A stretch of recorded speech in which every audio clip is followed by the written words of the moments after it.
add others because No, I'm not someone is doing that. Someone is helping at okay. the background. Archery, I hope you.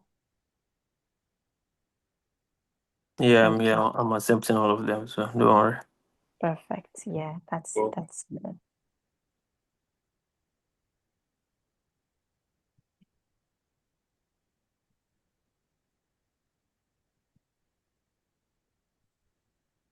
Okay, so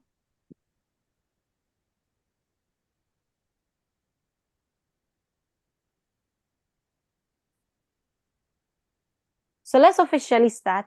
Welcome each and every one of you. We are going to start with the presentation on the regional scholarships in Italy. We have long awaited for today to be able to assist you, and this is that of our last webinar for the 2025-2026 intake. So let's start right away with the presentation on regional scholarships in Italy. So I'm going to share my screen, and we're going to run through all the regional scholarships in Italy.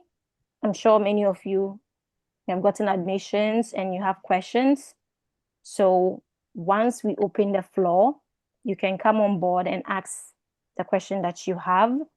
Anything that you need clarity with will be available to answer that.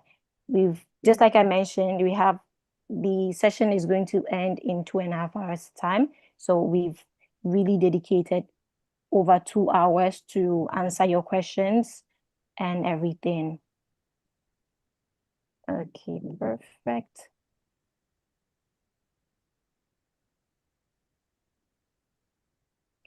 I'm going to start sharing my screen. Do let me know if you can see my screen, okay?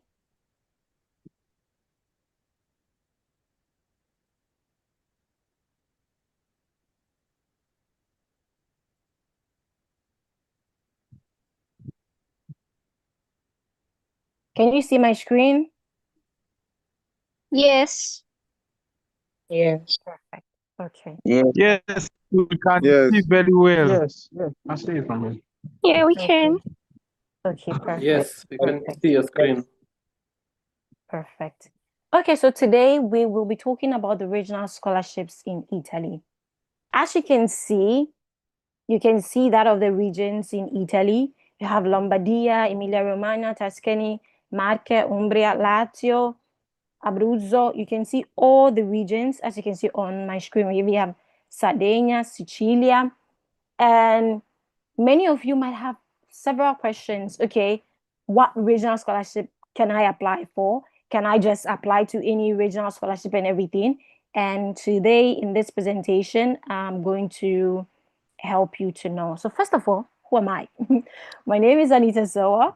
I'm the co-founder and educational consultant at Admiral Education Consult, and I'm a content creator. I assist you, international students, and as at current national students as well, with that of the admission processes in understanding scholarships available in Italy and everything.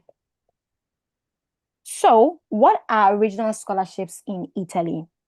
The first thing that you need to know is regional scholarships are not the only scholarships available in Italy.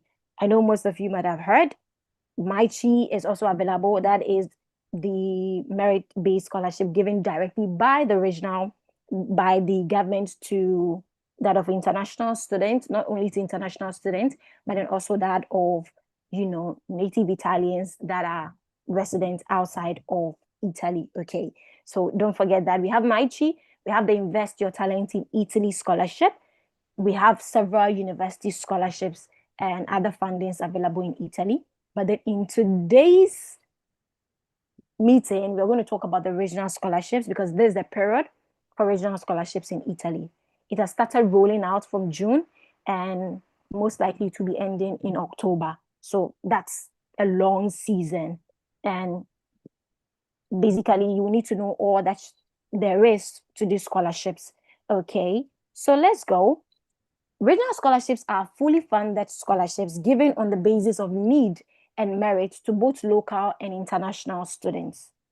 These scholarships are financed by the various regional governments, the Ministry of University and Research, and by the European Union, Next Generation EU. And there's something that really differentiates this kind of scholarship from other scholarships in Italy.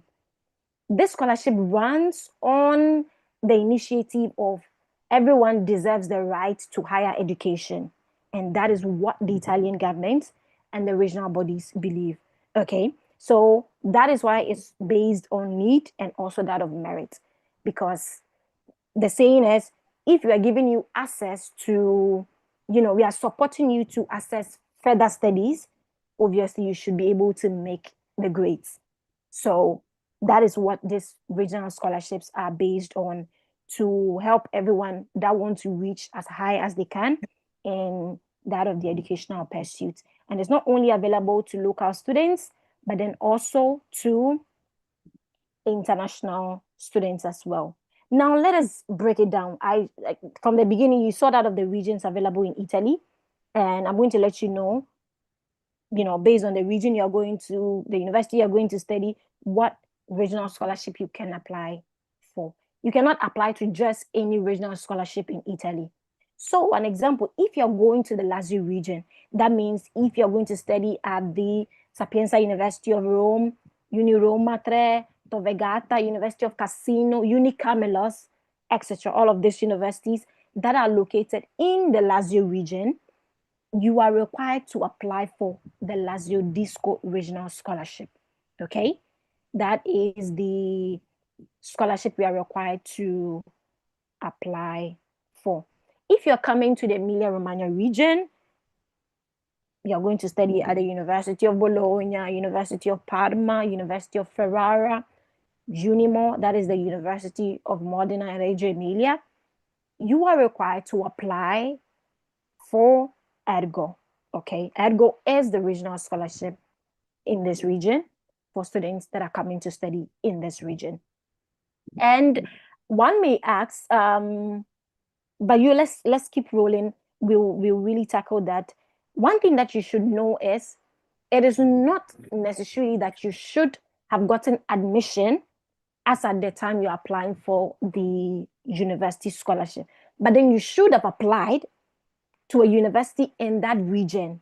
And then with a certain level of certainty that you will be getting admission there. And what do I mean by that? Because if you've not applied to any university at all, you cannot know which regional scholarship to apply for.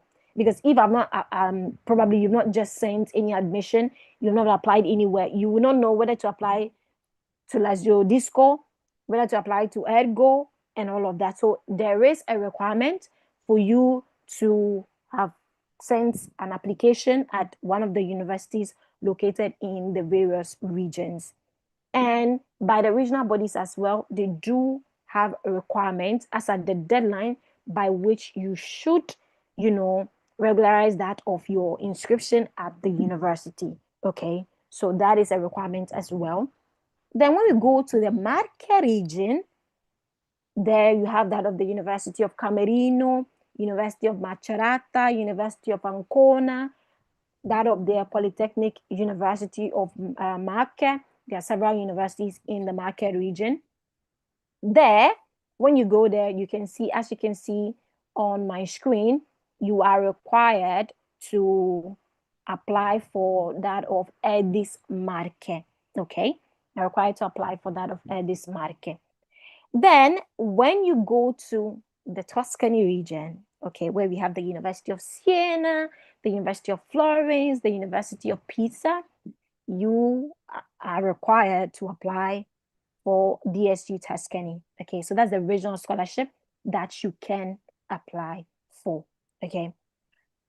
As we go on, you would have to understand that the reason why it's very important as well for you to know which regional scholarship to apply for is each and every regional body and how they go about their scholarship, the guidelines, the documents required. Though the documents required are similar across the regions, there are various requirements that varies. So it's very important for you to know which region you are going to, which university, link it to the region where it's located, and then to know the particular scholarship to apply for.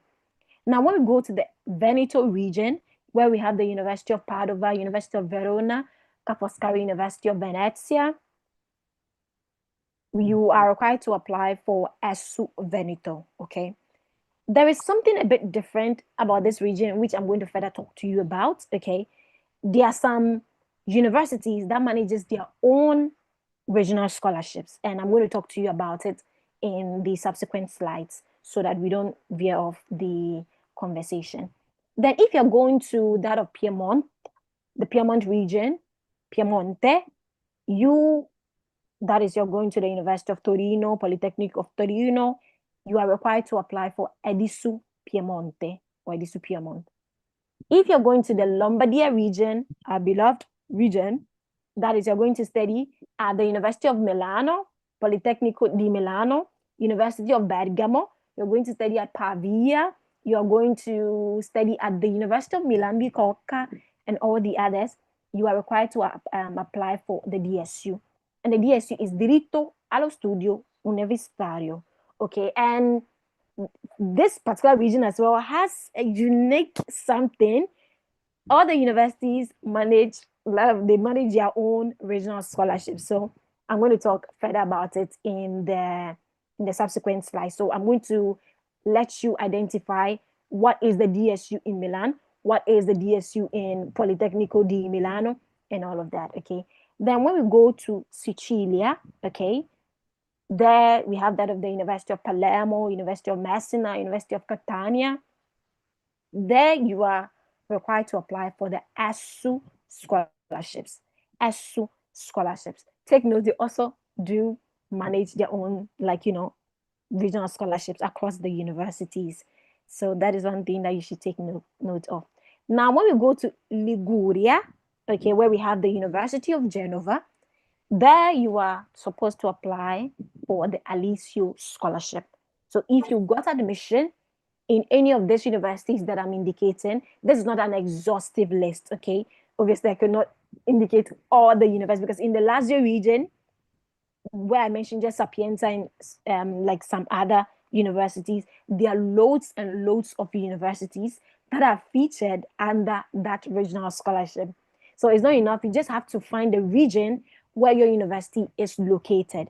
Then you will know the regional scholarship to apply for. And before I go on, I would like you to know something. There is something so unique about the DSUs. Usually, if you're coming from Africa, forgive me, but then we that come from Africa, there is this whole notion about private universities, okay?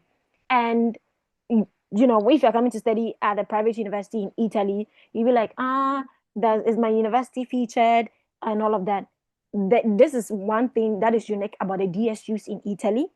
As long as a university, okay, as long as a university is recognized, by the government, they have legal standing, I'm telling you, it's surprising to believe, but then there are private universities in Italy that have their own DSUs. That means they have their own diritto allo studio for students that, are coming to study in that university, because this is an initiative that is being promoted by the government, by the regions, okay? So even private universities have their own DSU. The only difference is, between the public schools and that of the private schools has to do with that of the fees. If the fees that you have to pay, you have to find out if the DSU will be able to help you cover it or not, as compared to the public universities where obviously, boom, boom. We'll talk about that of the benefits, but then the students will know I'll be paying like barely nothing. It will be something less, just the original taxes and everything. So that is one thing that you should know. Even when you go to the Lazio region, the Unicamelos, we all know Unicamelos is a private university, but the Unicamelos is featured in Lazio Disco. It is featured in the Lazio Disco scholarship. Okay, so that is one unique thing about the DSUs in Italy. Now, when we go to Sardinia, where we have the University of Sassari, University of Cagliari, and the others, there we also have that of the ersu scholarships. Okay.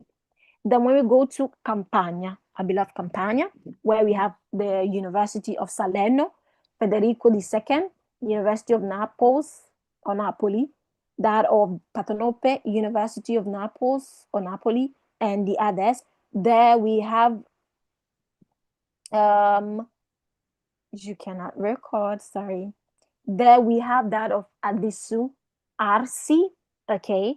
So that of Adisu RC, okay, that of the regional scholarship of Adisu for the Campania region. Okay, so it is Adisu RC.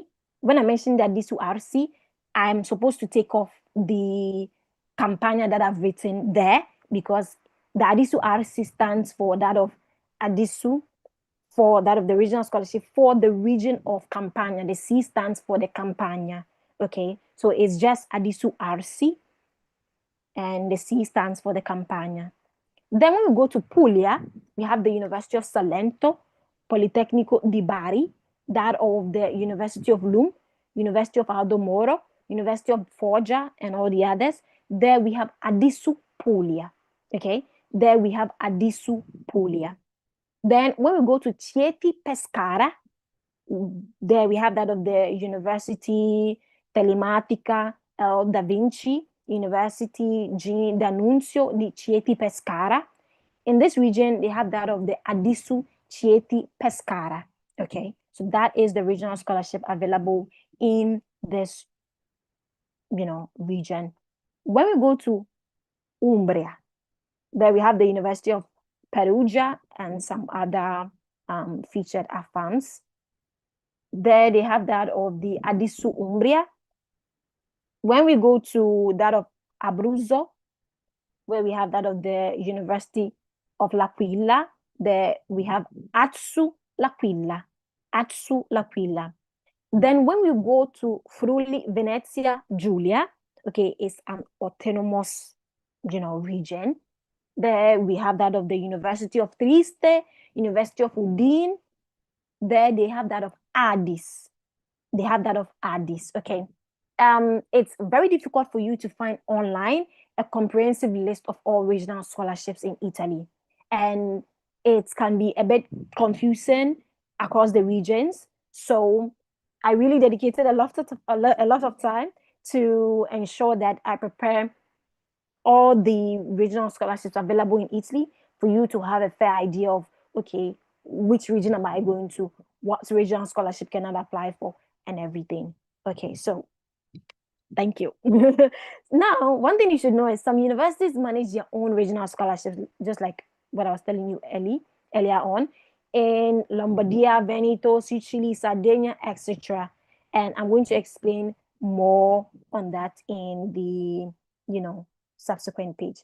Now, these are some of the individual university scholarships that you're going to find in Italy. There is this regional scholarship that I didn't talk about, okay?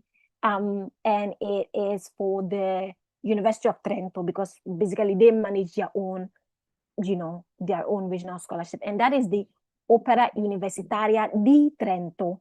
So I didn't include it in the previous slides of the regional scholarship, but then that is a university scholarship if you're going to the University of Trento that you can apply for. However, there are some different requirements in Trento that, basically later we'll talk about. And some other regions as well, they have a little bit of, something different, which we're going to talk about in the subsequent, slides. We're going to talk about it later on if you do have questions as well. So Opera Universitaria di Trento is the regional scholarship available at the University of Trento. We have that of Atsu Teramo, okay? Atsu Teramo. That is for any student that has gotten admission at the University of Teramo. Okay, so I didn't include it in the previous slides of the regional scholarship. Then we have that of edisu Pavia. Anybody that has gotten admission at the University of Pavia will be applying for edisu Pavia. Okay, we have that of DSU Milano. Anyone that is going to the University of Milano will apply for that. We have DSU Bergamo.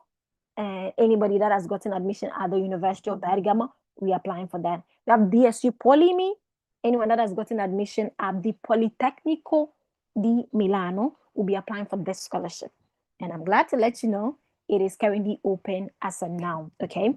We have that of DSU Milan di Cocca, ESSU Verona, ESSU Venezia, ESSU Padova, DSU in Subria.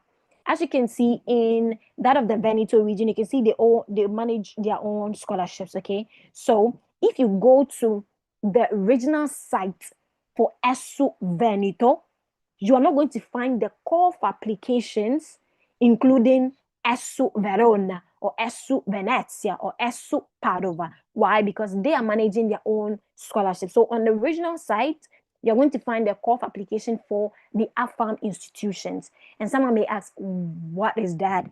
Okay, so in Italy, we don't only have that of universities. They also do have AFAM institutions. And those are, institutions of higher education for those who want to study musica, we want to study that of music, arts, those fields, yes, dance. Those are institutions that are really dedicated for such studies. And then they are also featured in the regional scholarships, okay? So each and every region in this presentation, I'm mentioning the universities because, normally most international students do come and study at the universities, but then, pardon my manners, AFAM institutions are also featured on the regional scholarship. So anyone that is coming to, the Emilia-Romagna region, that'll be studying at an AFAM institution, can apply for ergo, okay? Not only the universities in the region can apply for ergo as long as your AFAM institution is located here. If you're going to the Lazio region, to an AFAM institution there, you'll be applying for Lazio Disco, okay? So that is one thing that you also need to know. Now, these are the sites, okay, for that of the various universities and that of the various scholarship websites. So you can see Lazio Disco is currently open. It just opened today, okay? It just opened today, and guys, there are so many scholarships that will be opening in the coming dates, okay? In the coming dates. As of now, we have DSU Polimi that is open, Lazio Disco that is open, ERSU Palermo that is open. So I mentioned in the previous slides as well that for ERSU Palermo, that region as well, they manage their own regional scholarships. So even though it's ERSU, Palermo manages its own, Catania manages its own, Cagliari manages its own. Okay, so if you're going to that region as well, just get to know that they manage their own scholarships. And as of now, ERSU Palermo is open. Okay, so that's what you need to know. Now, let's move ahead.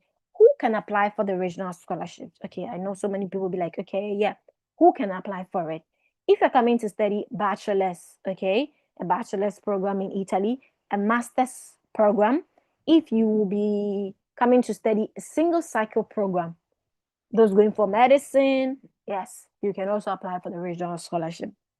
PhD students, those who will be undertaking that of a research, okay, research, not only PhD, but then that of school or specialization, they can also apply for it. And just like I mentioned, that of those who are coming to study at the AFAM institutions in Italy as well can apply for this regional scholarships. Then, who else can apply for it? Students with low family income, okay? Because just like I mentioned earlier, the concept is the right to higher education, okay? Diritto allo studio universitario. And for, a student with, it depends on the region you're going to and that of the ISEEUP. So I'm going to talk about it later. But then the requirements financially of, that of your family's financial standing to be able to apply for the scholarship. So it runs on this notion, the lesser your family's economic condition, the more scholarship money that you get. And then there's one thing that differentiates this scholarship from others. An example, if you and I apply for MyChi, if they're giving 9,000, if we both win the scholarship, we'll get 9,000. But then for that of the Diritto allo Studios or that of the regional scholarships, you and I can apply for Lazio. You and I can apply for, any regional scholarship, but there is a high likelihood that we will not get the same amount of money. Why? Because definitely we have different economic standings. So because of that, someone might get more than another. So that is how the regional scholarships, that's how they work. And that's something that differentiates them from other merit-based scholarships available in Italy. So must knows of the diritto allo studio. To apply, applicants must not hold scholarships from other institutions for the same year of their program. Okay, so you cannot combine the regional scholarship with another scholarship. So you might have won the Mighty scholarship and then you want to collect the 9,000 from the Italian government and then also add the diritto allo studio to it. It doesn't work like that, because someone will say, I'm going to help you with that of your, that of your educational initiative, that of your need or that of your desire to reach a higher level of your education. And obviously, if you have another scholarship, hold on to that so that we can avail the money for this diritto to another candidate. Okay, so you cannot combine scholarships in Italy, except a particular region. Okay, except in the Tuscany region. There, if you do apply for DSU Tuscany, if you're going to the University of Siena, I'm specifically stating that, if you're going to the University of Siena and then you do win their merit-based scholarship. So Siena has a merit-based scholarship, and looking at the funding from the merit-based scholarship and out of the funding from the diritto allo studio, that is DSU Tuscany, the university, I'm mentioning just a particular university, the University of Siena, they've stated clearly in the call for application for their merit-based scholarship that students can combine the DSU Tuscany benefits with that of the, the university scholarship. So that is a unique situation for that particular university and for that particular regional scholarship. Okay, but then it is not something that is, you can find a lot across other regions or across other universities. Usually, when you win the diritto allo studio, it's either you're going with that or you're going with another scholarship. You're going with Maici, you're going with Invest Your Talent in Italy, you're going with a university scholarship. You just have to choose one.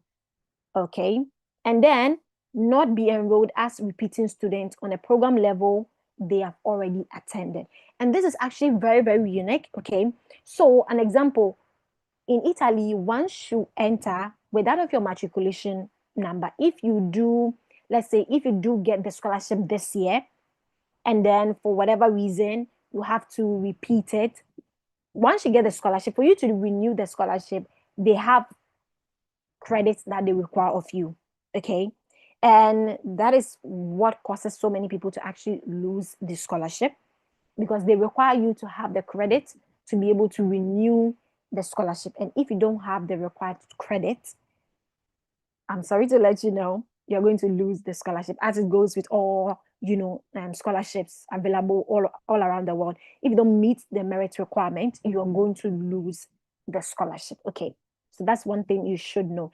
And we've had situations as well. An example, if you're a student, you go, that is why I always advise students, if you're coming to study in Italy, ensure that the program that you're coming to study is something that you really, really love. Why? Because if you come and study a program at the first day that you don't really see top, or let me say you are not able to really perform that well, because the educational system here is different from what we have in Africa. So here it can be a bit daunting. And then if you're not really choosing to study a program that you really love, it can affect your grades, and then it can also affect you being able to renew the scholarship. Okay. So please take note of that. Ensure that you are really going for a program that you really, really love. Okay. Then you should not hold degrees obtained in Italy in programs of the same or higher level of the one for which you are requesting for the scholarship. I mentioned earlier that the diritto allo studio is to support the initiative of you being able to access higher studies.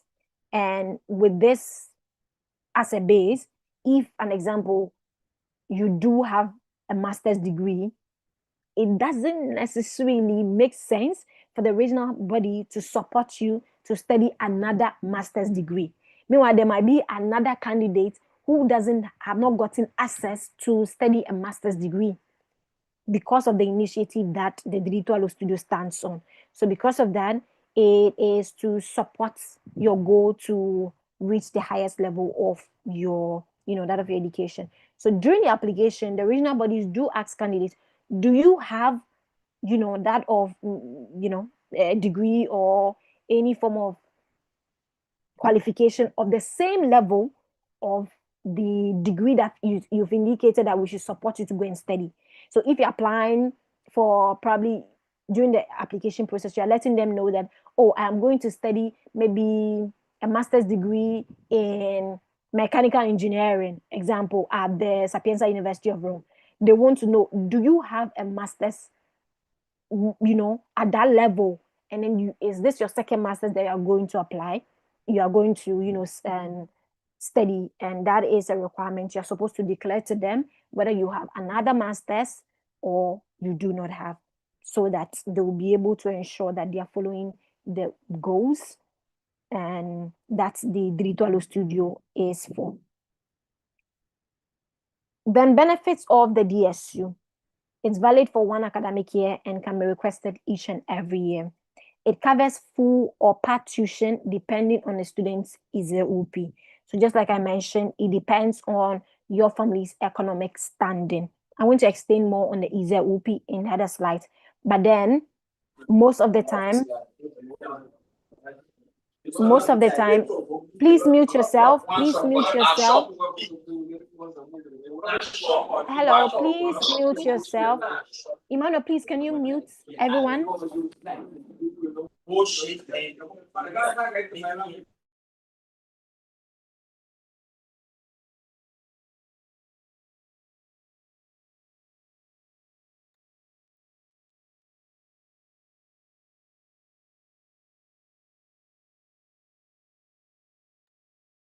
Okay, so it covers that of full or part tuition depending on the student's ISEEUP. So that's depending on your family's economic standing.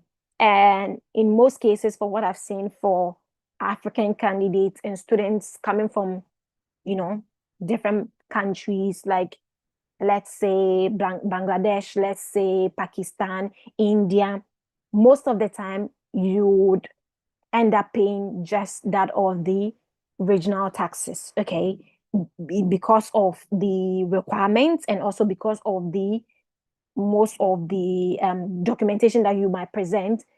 Most time you end up falling in the first bracket of students regarding that of the economic condition. So with the regional taxes, it's usually around 159, let's say example, maximum estimate 159. So most times, that is why I'm stating here, it covers part of full tuition. And by full, you will pay that of the regional taxes. There is a condition for the regional taxes to be refunded on the basis of the students meeting the merit requirements, okay, and being able to renew the scholarship. In those instances, the regional bodies do refund the regional taxes to the student. But then at the beginning of your studies, maximum you will be paying that of the regional taxes. It all depends on your family's economic standing. If you are coming from, a family that has a high standing, you might have to pay a bit more regarding that of the tuition, okay? Then let us talk about, it also covers accommodation. So it's either you're going to be in the residences that are owned by the regional bodies, or you're going to rent your own apartment, okay? And then you're going to submit that of the documents to them, which they are going to give out the money that is allocated for accommodation to you to use in paying for the accommodation. It covers feeding. The feeding varies across regions, okay? In some regions, they give a meal per day. In some regions, they give 2 meals daily. So it varies. And then it also varies if you are an out-of-town student or a commuter student, okay? It also varies like that. An out-of-town student is example, if you're coming outside of Italy, you're automatically an out-of-town student. And for those in Italy, if someone is moving from probably the Lazio region and coming to study in, let's say, Emilia-Romagna, that person is automatically an out-of-town student.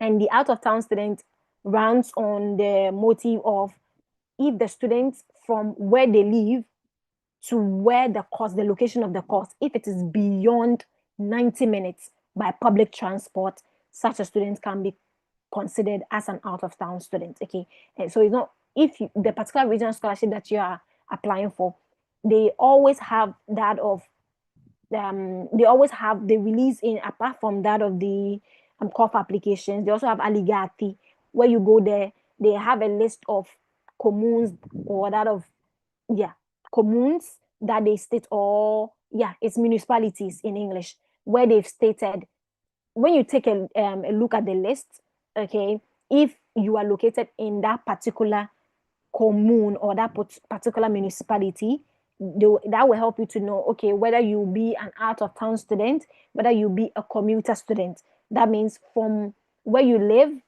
to where the location of the course, it is between up to maximum 45 minutes or 60 minutes by public transport. Okay, so that is what they consider for commuters. Okay, and then a student in seat is someone who is living around the location where the course takes place.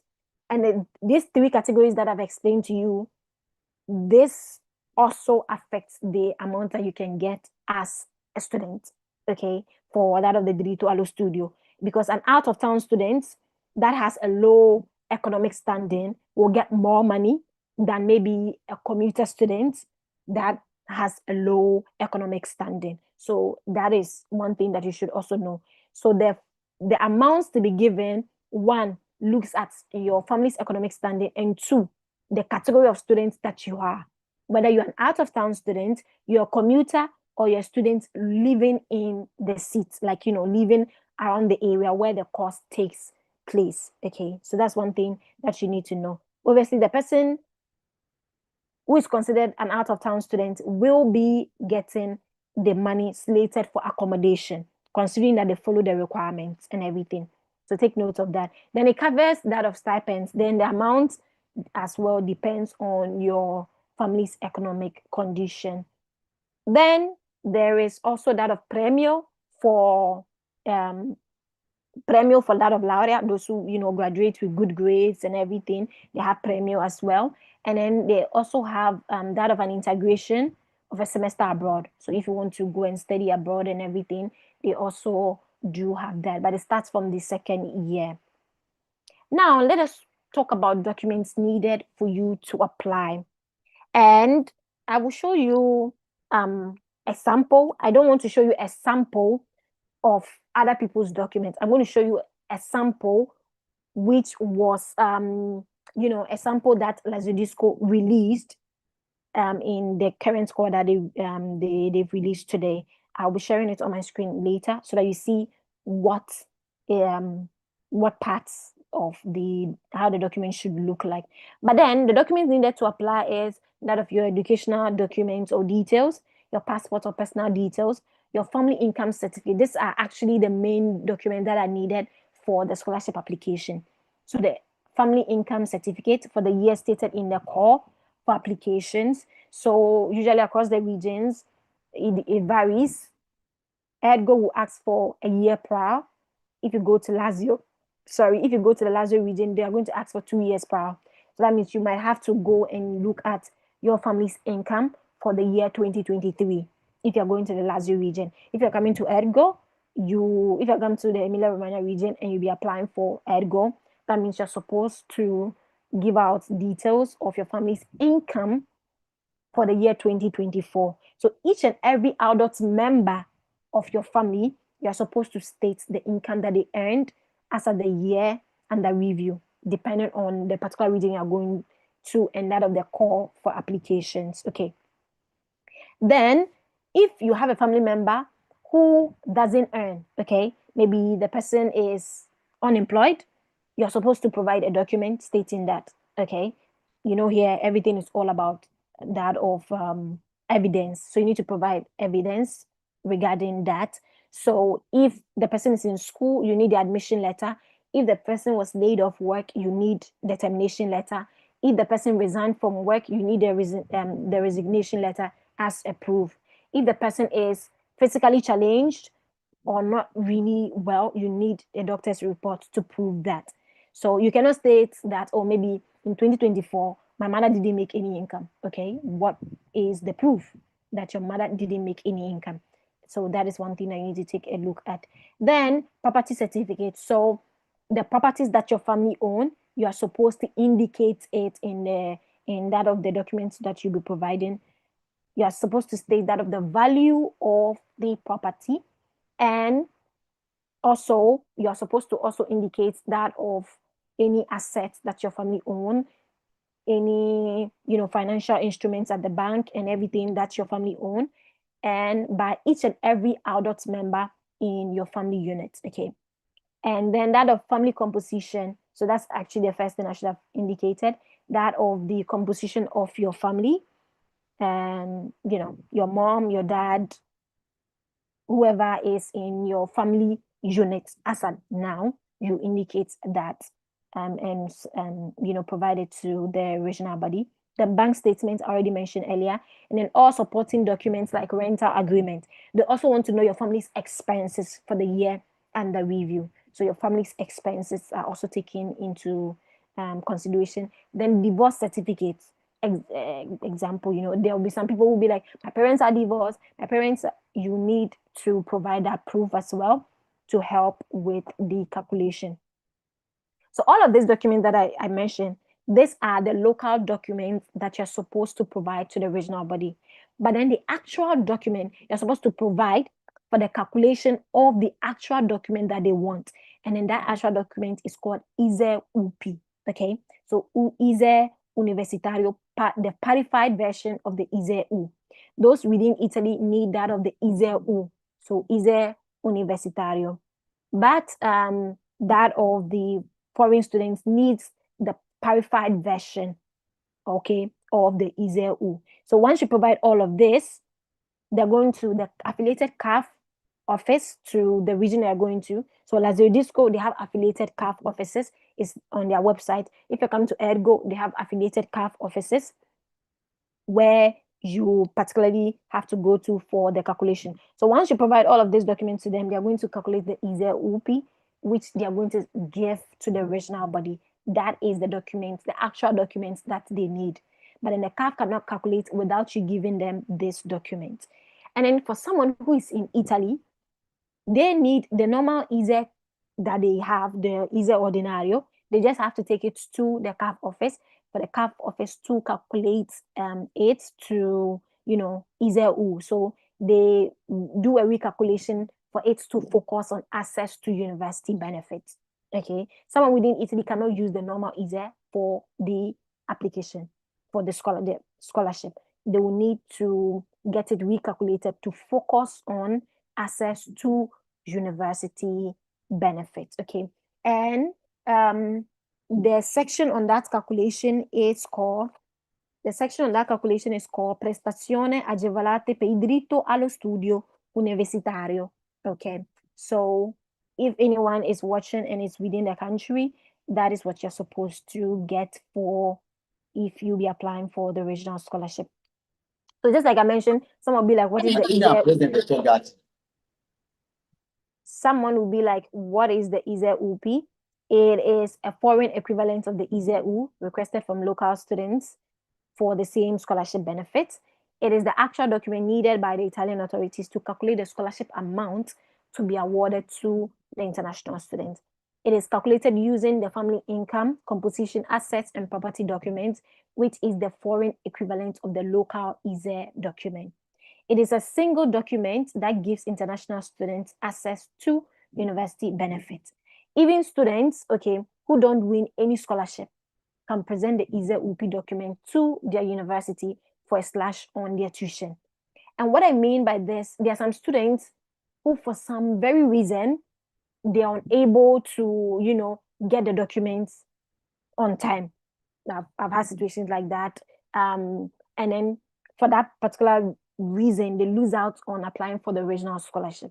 So what does such a student do? You are going to take the document that you've now gotten, okay? You take it to the CAF, you still let them calculate the ISEEUP, and then you submit to your university that you want them to, you know, recalculate your tuition fee using that document.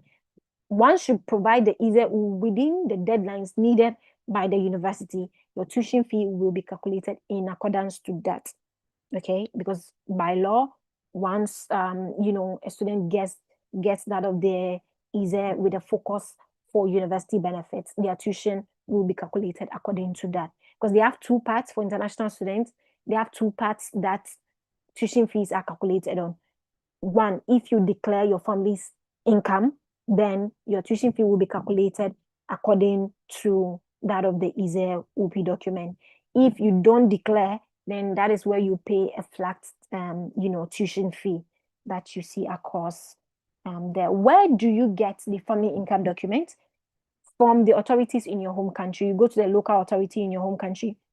Depending on which region you're going to, they're going to state the authorities that you're supposed to go to in your home country to get the document. So in Ghana, some people have gotten it from that of the local assemblies. In Nigeria, some people have gotten it from that of, you know, the local authorities there. And also the people coming from different parts, those who are coming from countries that are known as, you know, poor countries, though for those students, they just need to go to the Italian embassy in their home country and state that they are going to apply for this scholarship. The embassy will ask them to provide a list of documents which they are going to use in calculating the documents, which they are going to use in drafting the documents which the regional body needs. Okay, so for those students, if you want to call, you know the list of countries that are considered as poor countries. Once you fall in that category, you're getting the document is actually far easier than some of us that come from Ghana, Nigeria, and the others. Okay, so take note of that. Then all income or asset value stated in the document must be expressed in euros. But then you don't decide on that of the conversion rate.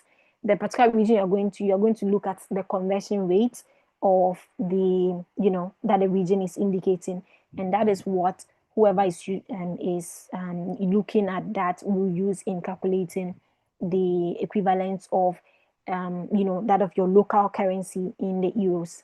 Okay. Then the document must then be authenticated. It must be translated into Italian, and it must be legalized at the Italian consulate in your home country.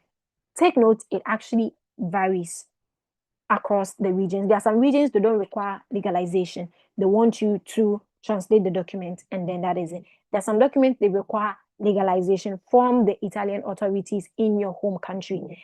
There are some regions they will accept if you present that of the documents coming from the Italian consulate, that of the coming from our consulates, our normal consulate that are located here in Italy. And what do I mean by that? But maybe that of the embassy here, okay, or that of maybe the Nigerian embassy here in Italy. That's what I mean by that. Our local authorities that are located in the national territory. So look specifically at the region that you're going to, and then look at their requirements for legalization, because legalization is always dependent on the country that you are coming from. Okay, so take note of that.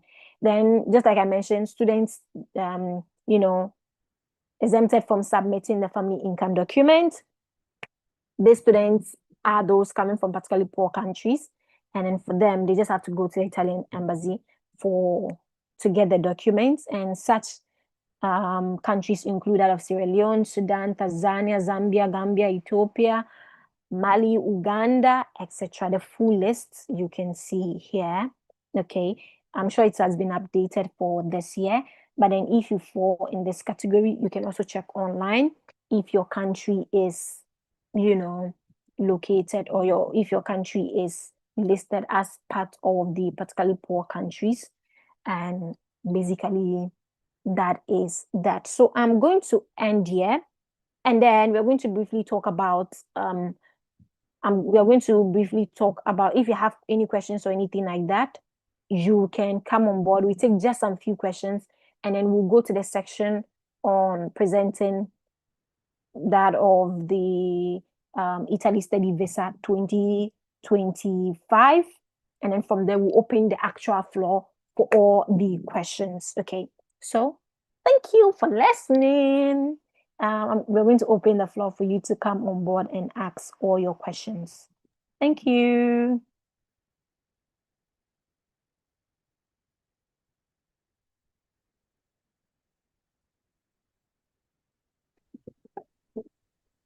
Hi, Anita. Hello, Okay. Anita. Hello. Okay, so please, you I raise your ask you hand. one question. You raise your hand, and then we let you come in. So please raise your hand, then we let you come on board to ask the questions. We will take some questions, let's say for the next 20 minutes. Then we go into the presentation of the visa, okay? And then Emmanuel is going to come on board. The questions relating to visa will be directed to Emmanuel. The questions relating to that of the DSU or the regional scholarships will be directed to me, and then we'll answer it, and then we'll be out of here. So I'll take the first, okay, it's 8:54. So we're going to take the first, let's say 15 hands that will be up. We'll take the questions, then we break and we go to with that of the presentation of the regional scholarships. And then from there, without of the presentation of the visa, and then from there, we'll open the entire floor for you to ask your questions. So the first person I have on my screen is, please forgive me if I murder your name. I'm very, very sorry. I don't really have any bad intention. Zachariah. Yes, Anna. Okay. Come on board. You can ask your questions. I want to ask you one question. How to get easier from Somalia? Okay. So if you're coming from Somalia, one thing you should know is they don't require you to get the ESEA from Somalia. You can only get the ESEA here in Italy. So the documents that I spoke about, you're supposed to get that particular document in your home country. So let's see something for a moment. You are coming from Somalia. So if you're coming from Somalia, let's see if Somalia is Somalia is among the list of particularly poor countries. You can look at the updated list and see if it's still on. But then Somalia is, considered as part of the list of particularly poor countries. So what do? You go to the Italian consulate in your home country, and then you let them know you'll be applying for the DSU. Okay, and from that, they'll let you know the document that you are supposed to provide to them, because students that are coming from these particular poor countries, they're just supposed to present a document from the Italian consulate stating that they are not known to come from that of, a family with high economic, standing or high social standing. That is the document that they need from the Italian consulate. Once you present that to them, that is what the CAF is going to use in calculating the ISEEUP. And that is what the regional body is going to look at to know what benefits you can get. So revert to that of the consulate, the local consulate in Somalia. That's good? Okay. You're welcome. Okay, so once your question is answered, you lower your hand so that we can take the next person. So the next person on my screen, I have Jesse. Yes, Keenan. Yes. Yeah. Yeah. Hi, Okay. Anne. Hello. Please, my question is, some of us, unfortunately, we've lost both our parents. So with such situation, how do we go by it to prove to them that our parents are no more, our mother and fathers, like they are no more? So with that, do we need some additional documentation? Thank you so much for your question. This is actually a very good question. So if you're an orphan, with you, such a student, you present that of the death certificate, okay? I mentioned that you're always supposed to present, that of proof. Okay, so for you, such a student, you present that of the death certificate. So in the document, you're going to state that of the composition of your family. So in your family unit, who is available now? And there are a bit of specifics across the regions that I don't want to generally address, because if you're going to the Lazio region and then you have a specific unique family situation, email Lazio and let them know, okay, this is my situation. I am the only living member of my family or have siblings that are married, because the situation varies. If you have siblings that are not married and they are all living in the same family, like, the family house or in the family unit, then you're required to, state them. The situation is different if your sibling is no longer living with your family unit, if your sibling is married and then they have their own families and everything.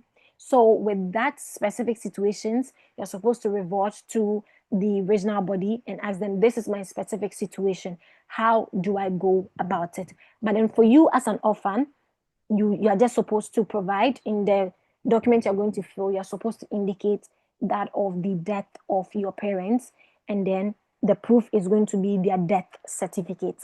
Okay, And so with that, the family composition, should I, since they are deceased, should I still add them? Because we are 5. Okay, with We are your 5. siblings. Okay. We are 5. As in Mhm. my the deceased are part, inclusion 5. But since there are Okay. no more, should I do it 3, or I That should is just add them? yes. That is a good question. That is a good question.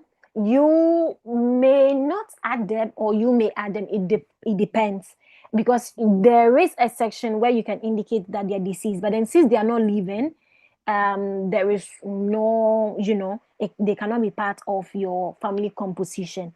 So you can leave them out, but then in the document, I stated that I'm going to show you a sample of it. I'm going to share my screen for you to see it. But then in the document, you're going to indicate that your parents are dead, and then you're going to provide that of the, the death certificate, and then also indicate the birth certificate, because it's the birth certificate. Your mom might have, maybe it depends. We don't want to get into details here, but then if your mom uses a maiden name and all of that, your birth certificate will help to know that this is your mom and this is your dad, and then with their death certificate it will show that okay, they are no longer living and all of that. But then I think this question, if you know the particular region that you're going to, it will also be very good if you revert to that of the original body there, and then you let them know that okay, is it necessary for you to indicate the name of your parents, but then generally if they are dead, you're not supposed to indicate it in the family composition. You're rather supposed to indicate it somewhere in the document that your parents are no longer living. And in the application for the regional scholarship, an example, ergo asks you, the moment you compare the list of your family, and then your family, your mother is not included, your father is not included, ergo will automatically ask you, are your parents deceased? Okay, are you an orphan of both parents? So automatically from there, they will know that your parents are deceased. So the moment the composition come and your parents are not in it, they want to know, are they dead? Or yes. So do well as well to reach out to the regional body to get guide around that. Yeah. Okay. Thank you very much. Sorry about that. Oh no, thank you very much. You're always welcome. Okay, I have 6 iPhone. Hello, Mr. Stick. Hello, good evening, ma'am. Good evening. So, okay, I wish to thank you for the efforts that you are doing. I practically have gained admission through your videos and through the assistance that you have done. Actually, some of my questions have been raised by the previous individual who asked some few questions. But just to clarify again, there was a point of which you mentioned, if like, let's say, one of your relatives, like let's say, is mentioned like to be unemployed, what documents can you use to actually show like your siblings are unemployed. And the other one as well is getting back to it, to the question that he asked, like if both of your parents are deceased, because I had an instance where in one of my colleagues used that was with regards to the bank statement to actually prepare a document to show that his parents were deceased, and one of them I think even passed away a few days before his interview. That was last year, and it was like a sort of administrative processing for the embassy to even confirm if that was true. Which unfortunately this year as well, I have been in that situation. My dad passed away this Saturday, and I am currently on this process. So presenting that statement as well, the death certificate in this case, I don't know if it might raise suspicious or something like this person is trying to hide something. And the amount that is stated, like for the family, like let's say the amount, is it yearly or monthly, on monthly basis, of its equivalent in euros? The amount, I didn't get the last question. The amount? Yeah, I mean the amount that should be stated on the financial statement, should it be like its equivalent in euros? Should it be monthly or yearly? No, you're supposed to state for that of the calendar year and the review. So depending on which regional scholarship, if you're declaring for last year, so the entire year, you're supposed to indicate the working members of the family, because in the composition, wait, I think when I'm answering this question, let me share my screen so that you see just a sample. This is coming from Disco, that's your Disco, but then this is exactly how the, that of the family composition looks like. So let me share my screen so that you can take a look at it in my answering this particular question. So let's see. Boom, boom, boom.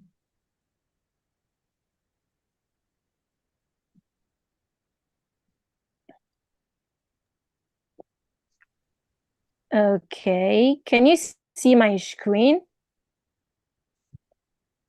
Can you all see my screen? Yes, it is visible.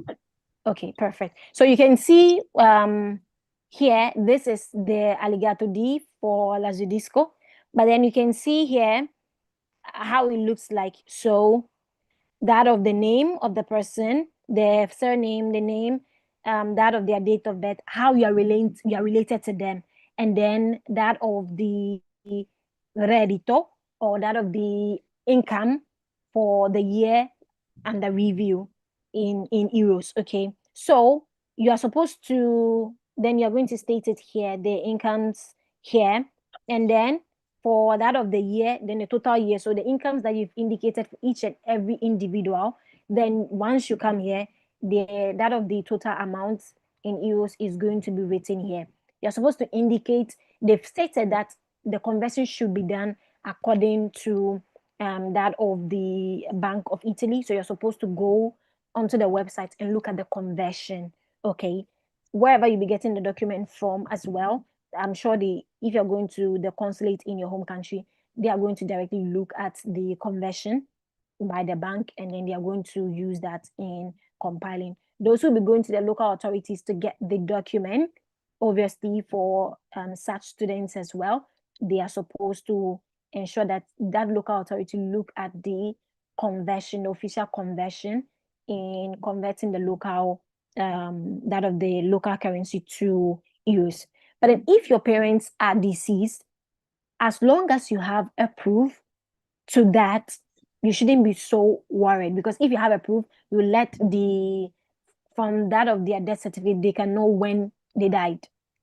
Okay, so I don't think you should really be so much worried about. But instead, I think I want to know, which country are you coming from? I am coming from the Gambia. The Zambia or Gambia? Gambia with G. Gambia. Okay. Okay. Yes. So you just provide that of the details to show that your parents are no longer living, or your dad is no longer living, and then that will be it. For that of the Gambia, you just have to revert to the Italian consulates in your home country. Once you provide them with all the documents, they are going to compile the document for you. But then for those going to the Lazio region, as you can see here, this is how it looks like. Okay, this is how the documents look like. Here you are declaring that of the income of the family. Here you're declaring that of assets, properties. So where you declare that you guys don't own anything, obviously, just like I mentioned, you're supposed to add proof to it. If you guys are renting and you don't own like an apartment or anything like that, you're supposed to indicate, that of the cost of your rent. And then obviously it's supposed to come with a proof, okay, from your landlord, your rental agreements and everything. It's supposed to come with that proof, okay? Have I answered all of your question? Yes, ma, they have enjoyed this answer. Thank you. Okay, you're welcome. So, yeah, I mentioned that I'm going to show you how the document looks like. This is for that of the Lazio Disco, those who are going to the Lazio region, Sapienza, that of Casino, and all the Unicamelos and all of that. This is how the document should look like.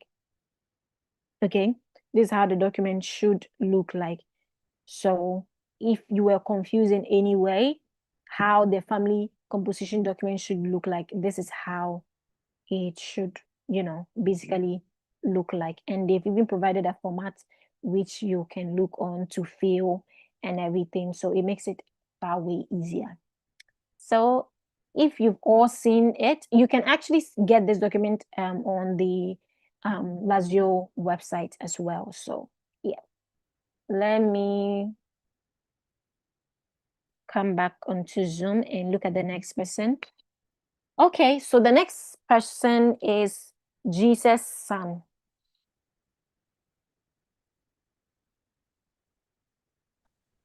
Hi, good evening. Good evening.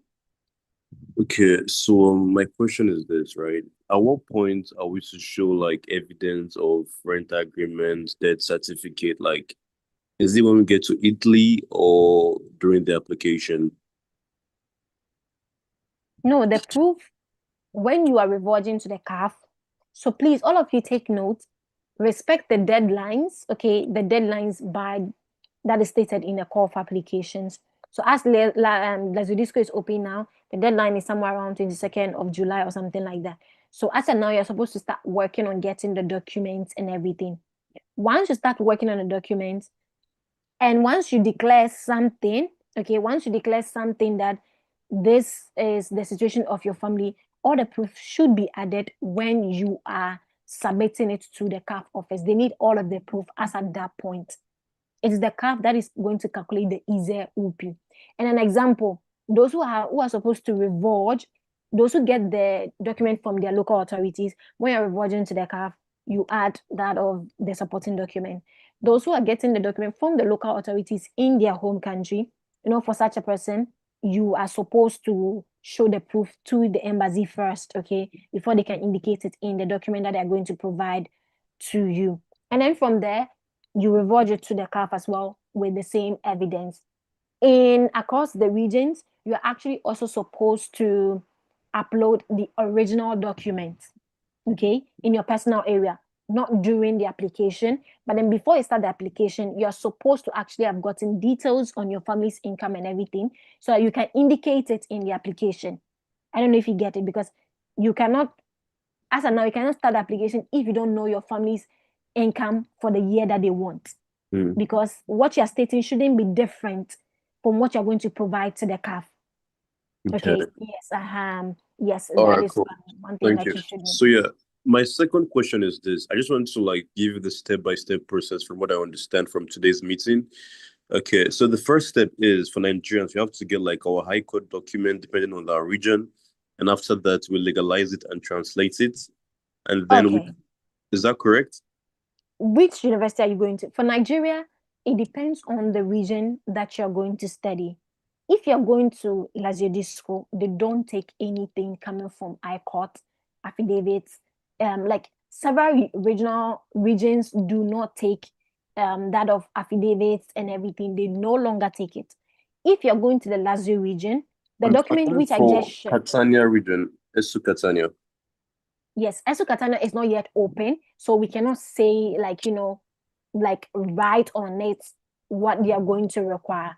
But then what you should know is affidavits are not accepted. Okay, so what you're supposed to do is work on getting the document, like an example, the document that I showed to you, work on the local authority in your home country, Okay. go to the local government in your Country. local government in your country, and then let them, compile that particular document for you. Once they're done compiling that particular document for you, you always have to translate it. Okay, you always have to translate it. And then from there, there is one thing I'm yet to confirm. Once I confirm, I'm going to let you know. Those coming from Nigeria, okay, I kind of like heard that you can take the documents but it depends on the region that you're coming to study. So you might have to verify from Catania. You can bring the documents to the embassy here, the Nigerian embassy here in Italy for the legalization. It depends on the region. I'm not confirmed that for that of Catania. So you might have to ask them, or you might have to check last year's call for application and look at the specific requirement. But then the first thing you're supposed to start working on as of now is to get the document, okay, and then translate it first. Once you have that down, you reach out to the CAF office in Catania, or that is affiliated to ERSU Catania, and then you ask them how to go about the legalization. Either you can bring it to Italy, or you are supposed to legalize it in Nigeria. But in those going to Lazio Disco, the document that I shared with you, you're going to fill that. And then one thing I'm going to advise all of you is please reach out to the that of the Nigerian embassy here in Italy and state to them specifically that of the scholarship that you'll be applying for, and then ask them if they can legalize your document for you. That way, once you get the document, once you translate, you can revert to them, and then they are going to put it on their letterhead, or they are going to, help with that of the legalization. So please, that is what I'll say regarding that for Nigeria. For Nigeria, I've heard that is what works for those coming from Nigeria. And then so many people have won the scholarship using this method. Okay. Yes. And sorry. So assuming we don't arrive in Italy before the deadline, like, can we send someone to the CFA office with our documents for us? Some do not accept that, some do. So you might have to revert specifically to Catania to find out if someone can go to the CAF with that of a document showing that they are coming in your place to get that of your ISEEUP. So once you revert to them, because it is very, very important for you to actually arrive in time. So if you're coming from Nigeria, please start working on putting in your application early for the visa so that you can arrive in time, because that is actually one thing that causes most people to lose the scholarship if you don't arrive on time. Okay, so please take note of that. Start working, reach out to that of the regional body and everything, get the needed information. One thing I always advise you is don't be scared to ask questions. Email them. If you want information, keep emailing them. So you have, that of the answer that you need so that you know how to really go about things. Okay. Please, I'm going to advise. I'm seeing that people are sharing groups, WhatsApp chats and everything. You are not to join any university group chat if it's not from your university, if it's not officially from your university. I don't want to have any trouble with any university. If you're coming in, no university groups, an example, ERSU Palermo University Group, it cannot be created by an incoming student for you to join. It is not allowed. You're supposed to join only the official groups that is created by your university, not any incoming student. I've seen so many students being scammed, and I no longer support that. And I don't want to have any issue with any university. Students join groups and they get scammed. They are being given false informations, and then becomes a whole lot of issues. So please, we do not approve of anyone pasting WhatsApp group links of various universities in the chat. That is not allowed. We still have hands up, but then Audrey, are you here? Yeah, I've even slept and woken up. Okay, so we are going to go on. All the hands up, don't worry, we're going to call you, but then we want Audrey to just talk about the regional scholarship, talk about that of the visa, so that from there we can just open the floor, and then you ask all the questions and everything, because we are already 1 hour gone. Okay, we are already 1 hour gone, so it's best if we talk about the scholarships as well, because we know that it is not only that of the questions regarding regional scholarships that you have. You also have questions regarding the Italy study visa. So Audrey, you can come on board, just share what you want to. Someone might be waiting to put across that of the visa application, and they are wondering, what do I need to start preparing on, and all of that. So you can come on board. The floor is entirely yours if you want. Okay. Thank you very much. That's yours. And good evening to everyone. You're most welcome. I hope I'm loud and clear. Is my voice okay? Yeah, I can hear you. Yes. All right, that's fine. Good evening to every one of you once again. So my name is Emmanuel Ocherdako Abuaji. I have 4 names, but mostly I use I use 3 names. People. Most people know me by Mr. Ocher, maybe Emmanuel Ocherdako. So you can call me by any of the names, and I will respond gladly. I am from Ghana, and I am studying at the University of Siena in the Toscana region. I'm almost completing school, so I would say that I'm almost a graduate. So I'm a graduate. Yeah, so I'm here today and I'm working with Admiral Consult. So yeah, that is that. I'm handling visa acquisitions through student route.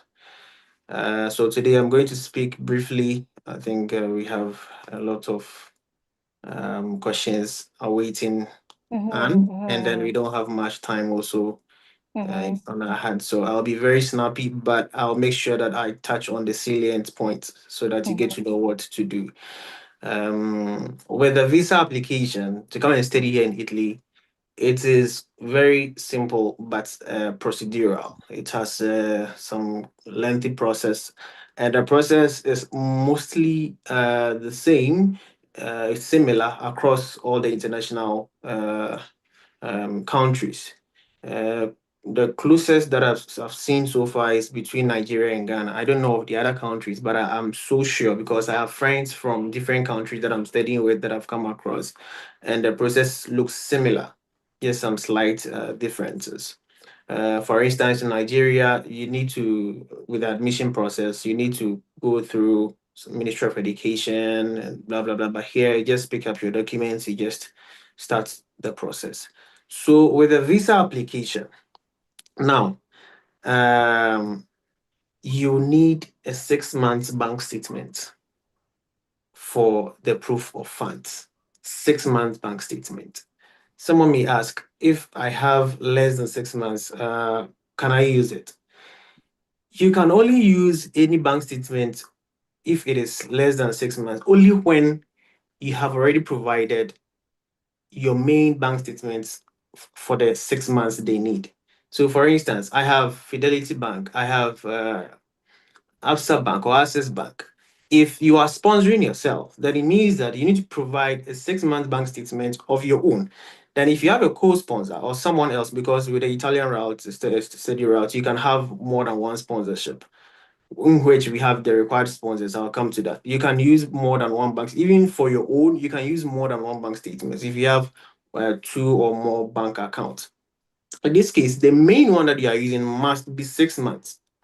And then if you have any additional bank account that you want to add, that could be 3 months, 2 months, blah, blah, blah. It doesn't really matter.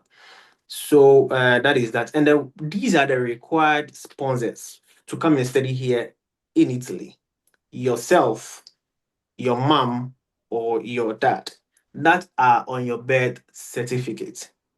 So if you have someone else on your birth certificate, what your birth certificate says is that that person is your mom or dad. In some rare cases, if you have your mom or dad deceased, some of the visa officers look at the informant on your birth certificate because the informant is the one who gives the information. So sometimes they can consider, but it is advisable that you go with your parents. If you don't have your parents alive, so sorry, but you must sponsor yourself. You can't use your uncle, you can't use your auntie, you can't use your wife, your husband, your brother, your sister. No, you can't use any of them. It is just you or your biological parents that are enshrined on your birth certificate. So, notwithstanding, if you are sponsoring yourself and then you have all the amounts, you can choose to add any of them as your co-sponsor. For instance, I'm sponsoring myself. I have the required amount in my account, but I still want to show that my family, my extended family, are affluent. So I can choose to add my sister or my brother to the sponsorship. So I have maybe 2 or 3 sponsorships. That is fine. Then again, what else should I even touch on? There are some requirements that you need to go according to the visa, the embassy. I want to run through the documents that you need to present for the visa application. First of all, if you need to apply for declaration of value (DOV) for the verification of your documents, I believe that you should by now be in the process or done, and then you move on to the visa application. So quickly, I'll run through the documents for applying for the visa. So we have. Can you see my screen? No, I can't. I have it just on my other phone, so Okay. I'll just But I'm read it sharing it out. on the But screen as well, so you can look at it. okay, It's okay. you are sharing it on the screen that I can follow, eh? Yeah. Can you see my screen? Let's see. No, I'm now navigating my way out. Okay. All right, perfect. So we have it here. So the first that we can see here is the visa application form. You can just click on that link and you get the visa application form. You fill that visa application form and you should fill it with black pen. Well, if you use blue or any other pen, fine. But the required pen is to use black pen, and then you are good to go. If you don't understand anything, you can reach out to Anne or any other person to help you out. Then 2 recent colored photos, passport size, white background. That is very important because if you don't send this required passport size photo when you get to the embassy, you have to take one at a very high cost. Original passport valid for at least 18 months. So that one, I believe that all of you, you are aware or you are aware of that. Then your birth certificate, original and copy. So you need to do perhaps a photocopy of the original and then you send it. Your family status. Good. Now, with the family status, it is just like the income document that you need for the scholarship, but this is different. This has nothing to do with money. It has nothing to do with your income, your family's income. It is just to declare the family that you stay with. There are lots of questions from this particular document. Mr. Osher, where can I get this document? Mr. Osher, am I to declare all my family members? I stay with this, I stay with that. It is just to declare who you stay with. So, for instance, I'm staying with my auntie, I'm staying with my uncle, or I'm staying with my brother, my sister. You can just declare them. This has no bearing on the sponsorship. That if I declare these people, these are the ones that are sponsoring me. No, it is just to declare the family that you live with. If you live alone, you declare only yourself. So with this document, you ask, where can I get it from? You can get it from the High Court, the Commissioner of Oaths, the Ministry of Foreign Affairs, any law enforcement agency. You can get this from, not the police, no, but you can get these from the High Court and these places. and it's very simple. Now, how to go about this is to just draft your own. Indicate yourself. I don't know. I don't have a sample here. Indicate yourself. You just create a box. Your profession, your age, your date of birth, and then your address where you stay. And the same thing for those that you are going to declare on a PDF. You just send it to wherever that you want to have it from, and then they will put it on their letterhead and sign for you.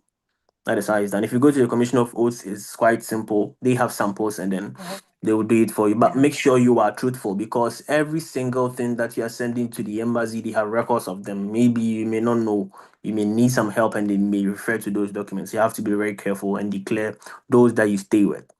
Now, letter of acceptance from the university, which everyone would get admission before.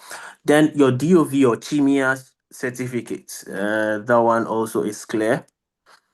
The DOV is what you use to verify your documents. Already, a lot have been said about that. So, certification of previous studies. So, you are supposed to add your bachelor certificate, your transcript, your WASI, your SHS transcript. They are very important.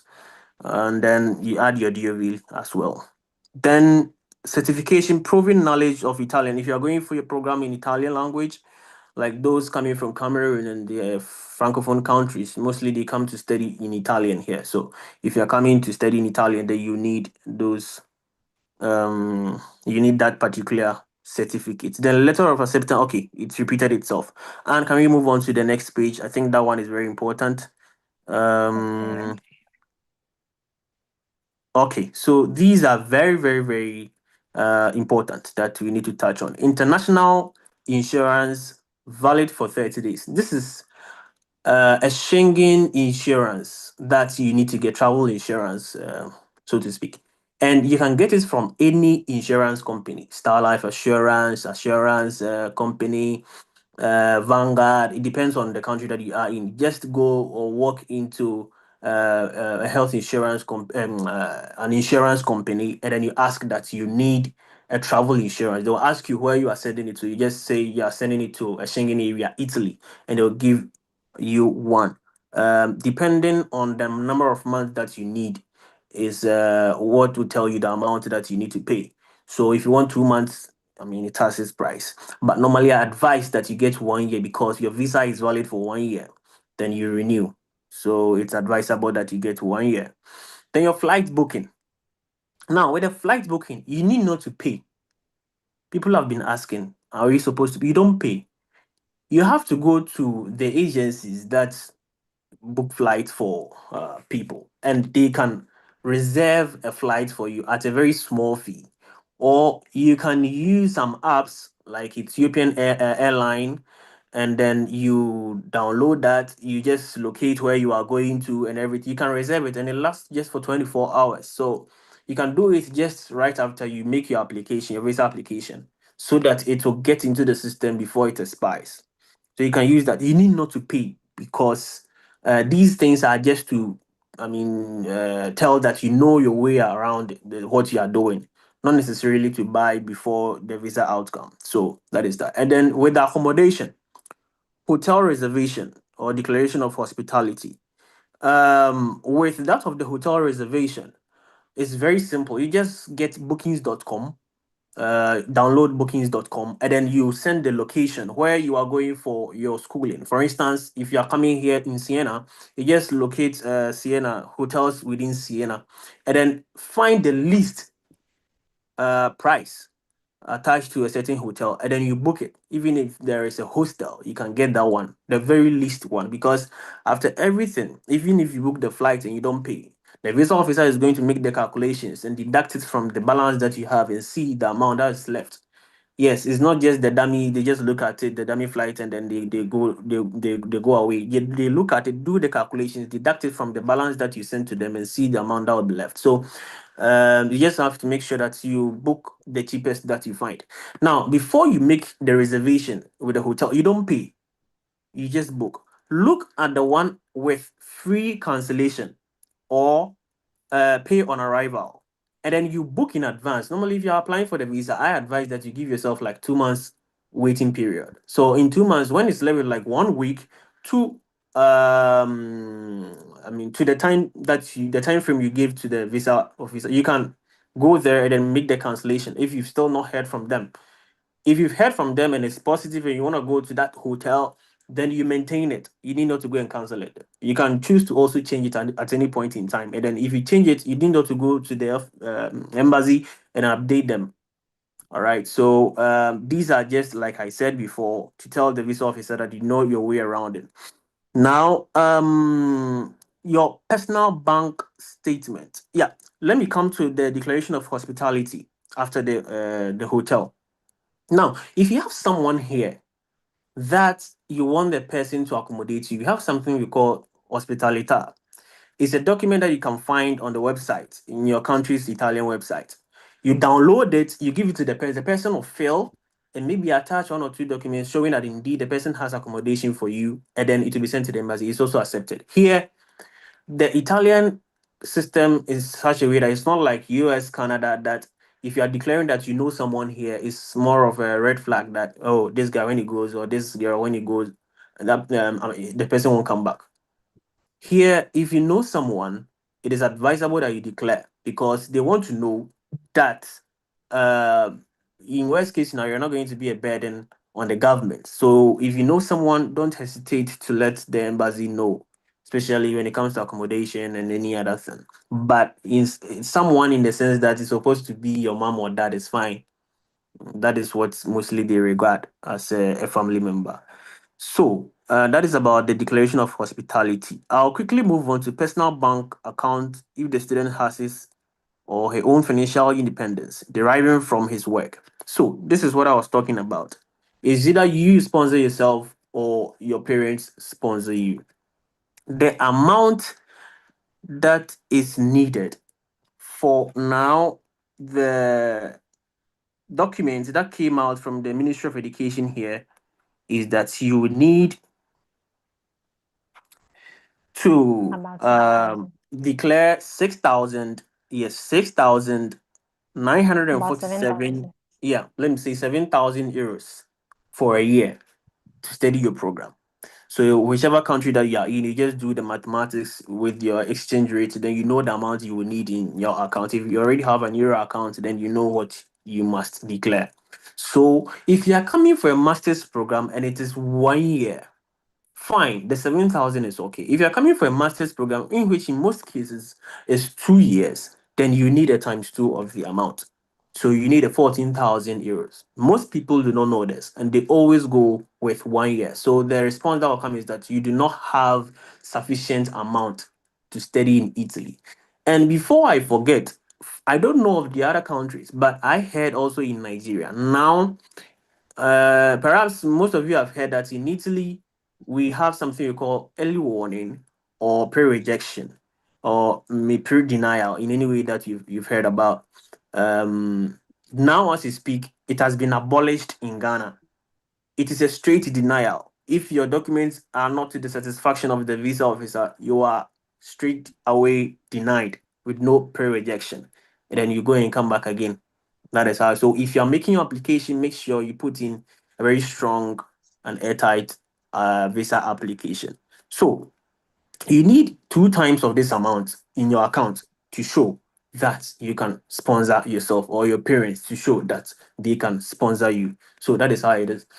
In most cases, the visa officer or the embassy do not really care about the balance. Only the balance. Let me put only there. They look at one, the activities that have gone on in your bank account. Okay, so a month, what has happened? What has been happening in your account?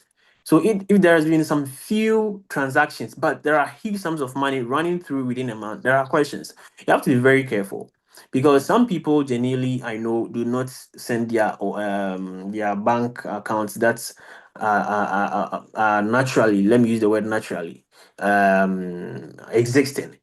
So if you want to do anything, you have to make sure that you do it meticulously. All right. So they look at the activities within the account and the balance that you've had in every case until the 6th month. That is why they take 6 months bank statement. They can call you and ask you questions. I mean, why these transactions? Why did you send this to this person? Why did this money come into your account? So you have to make sure that you know your bank account that you are sending.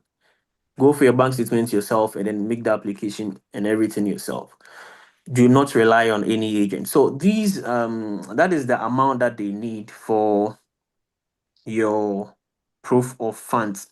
Now, it is also vital that you take this into consideration. There are some things that they mention here that support by Italian institutions and entities of proving credit, including universities, by local governments, and entities regularly residing in the territory of the state. All these things, for me, for my experience, I've never heard of anyone having any sort of sponsorship aside personal sponsorship and then parental sponsorship. Then it comes to the scholarships that we have. Okay, so or maybe a scholarship that your country you have a like for instance we have Ghana Scholarship Secretariat, we may have Nigeria scholarship, we may have Somalia scholarship for students. So if you have such scholarships, then fine.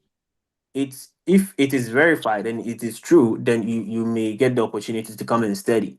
If you win the Mighty Scholarship, also it will get you here definitely. If you win the IYT Scholarship, also definitely it's gonna get you here. So these are what they were talking about. But if you don't have any of these scholarships, then you have to sponsor yourself or your parents must sponsor you. So that is about that. Then if your parents are sponsoring you, there should be a letter of commitment from the parent or sponsor. That is a sponsorship letter, and it is very easy to write. I'm so and so. It is important that you state if your mom or dad is sponsoring you, they state the amount they are using to sponsor you. That I have so and so amount in my bank account that I'm using to sponsor my son or my daughter to study in Italy. Blah blah blah blah. That one you can get a lot of templates online, so that is not a big deal. If you are sponsoring yourself, also the same thing. You have to do that. Now with the evidence you need a bank statement, you need pay slips. With the pay slips, you necessarily need not to provide all the 6 months, but you can just provide the last 3 months bank statement, which is fine. Pay slip, the last 3 months pay slip, and that is fine because they just want to see that the recent one is active. Your parent is still working, or maybe yourself you are still working. So that is what is needed. And any other thing, if you have a tax clearance certificate that you need to add, for instance, those having personal businesses, private businesses, they need to add their tax clearance certificate. For the government workers already, we have their taxes being deducted in their pay slip, so that is not a big deal. Yeah, so I've talked about the last point. So I think basically these are the things that you need to know about the proof of funds to study in Italy. I don't know if I have left something out, but I've exhausted everything. And Okay, thank you so much. Okay, so now the floor is just going to be open for you to ask all the questions. I have questions coming from YouTube as well. We are still going to go by those who have raised their hands. So if you want to ask a question, you can come on. Thank you, Emmanuel. Thank you so much for such a great presentation. So we're going to go on ahead. If you're just joining, we've already made presentations on all regional scholarships in Italy. Emmanuel has made presentation on what you need to know regarding the Italy Study Visa 2025. So the floor is currently open. If you're watching on YouTube, you can leave your question there, and then we're going to answer it here. If you are live on and you want to ask a question, please raise your hand. It is only by raising your hand that we can call you. Please mute yourself. Please mute yourself so that you don't confuse other candidates that will be asking questions. Please mute yourself. Okay. Wait, let me mute everyone first.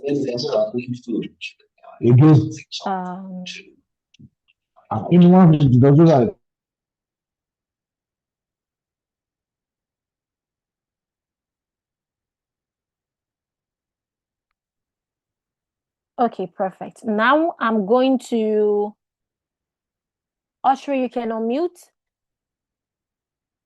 Audrey, you can unmute, and then the next person to whose hand is up is Mustafa Tijani.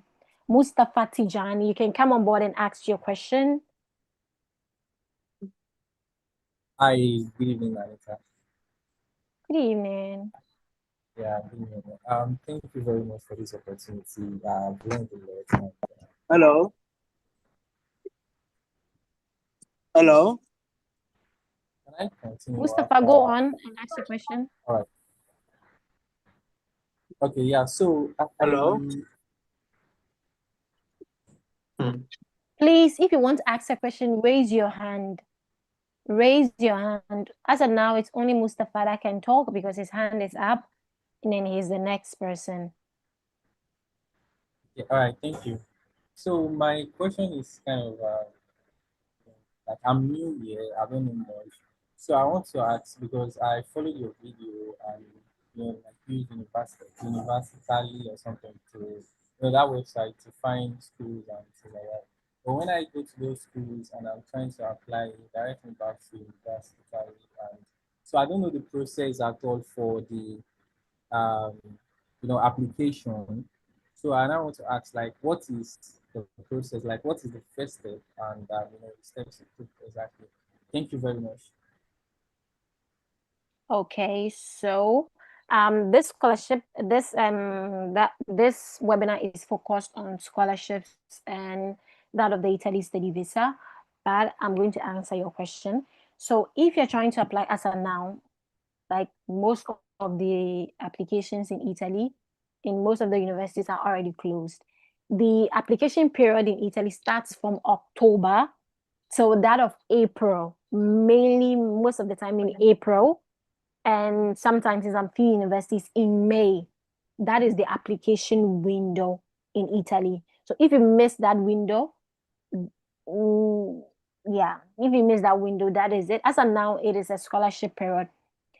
From that of January there, the applications run concurrently with other scholarships like that of the Invest Your Talent in Italy scholarship, that of the Mighty scholarship, which opens later as well. This year it opened in May, and then that of university scholarship. So from January, the applications run concurrently with that of the scholarships. But then once it gets to June, June is entirely just a season for the regional scholarships, and it's run from now till October that the next intake will start. The applications for the next intake will start. So for 2026, 2022, the applications will start, the university applications will start from October, this coming October. So that is the reason why you go into University Italy and then you get the universities, but then the COF applications are already closed. Now is the season. If it comes to university application, it's only open to those within the EU. But for international students, it's entirely like, those outside the EU, it's entirely closed. So it's mainly for those within Italy and also those within that of the EU. So yes, I hope you understand that. So for the next intake, you might have to look at in October. All right, thank you. Most Please, do welcome. you have a video for it, like to apply or something? Because I can't find it on YouTube. Yeah, we on my channel there are videos on like the application processes for almost most of the universities in Italy. And for the A to Z of studying in Italy, I have a video on my YouTube channel on for you to know the process, what you do first to apply, then you do this, then you do this. I also have a specific video on that, so you can check on the channel. Yeah, But thank then- you very much. This means a lot. You're most welcome. You're most welcome. Okay, so the next person on is MC Clive. I'm sorry if I made out your name, but I'm trying. MC Clive, you can come on and ask your question. Hi, good evening. Yeah, good evening. Hi, Good evening. yeah, thank you so much for the information. So please, my question, the first question I have is, So does the schools in Italy accept that your undergraduate study is different, but you are looking to study a different course for your master's program? So for example, I studied horticulture for my BSc, but I am looking to apply for a course in design, user experience design for MSc. Is it possible in schools in Italy? Thank you. This very question, I've really come across it a lot. Okay, so unfortunately, here in Italy, it is not enough that you just want to, or maybe you found a different interest, so you now want to, take a different career path. What is most important to them is from your previous studies, they should be able to find credits that makes you a suitable candidate for the master's program that you want to, undertake. So if they go to your transcripts and they cannot find anything in relation to the current program that you want to study, it might really be difficult for you to get that of an admission. That is how it works in Italy. It might really, really be difficult for you. It doesn't even matter if you got first class in your previous studies. If they can't find anything in relation, they can't find credits that makes you the right candidate for the program, the admission officers will not accept you for the program. So yes, you are supposed, the masters or your bachelor's should have a form of relation to the master's that you want to study. And sometimes not only by field or anything like that, some people can move across fields, but then if you don't have a degree which has a name related to the particular program you're going to study, they always do states on the university websites that they should be able to find credit in specific areas. So the states there, if you want to study maybe this, but they should find credit in the areas of maybe economics, the areas of marketing, the areas of this. If they go into your transcript and they cannot find it, there's a likelihood you will not get admission into that program. Yes, I hope that clarified your question. Okay, yeah, thanks. You're most welcome. Arafat Abraham. So once you ask your question, you drop your hand and then, we take the next person. Arafat Abraham. Ibrahim.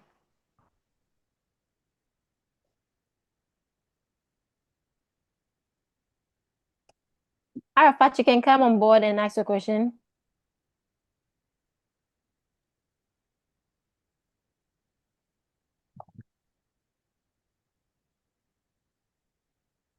Okay, if Arafat is not coming on board, okay. Ogo Shuku Emilia, you can come on board and ask your question.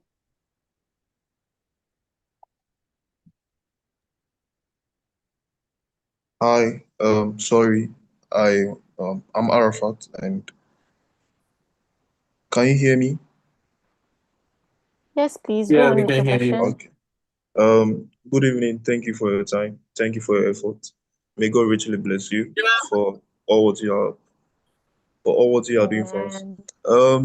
I have a few questions that I Okay. would love for you to ask. My first question is there any required GPA that one is supposed to obtain to qualify for the regional scholarship? And Okay. also, I wanted to know if they talk about having to demonstrate the properties that your family owns. What do they mean by your family? Is it your nuclear family, or it can also be your extended family?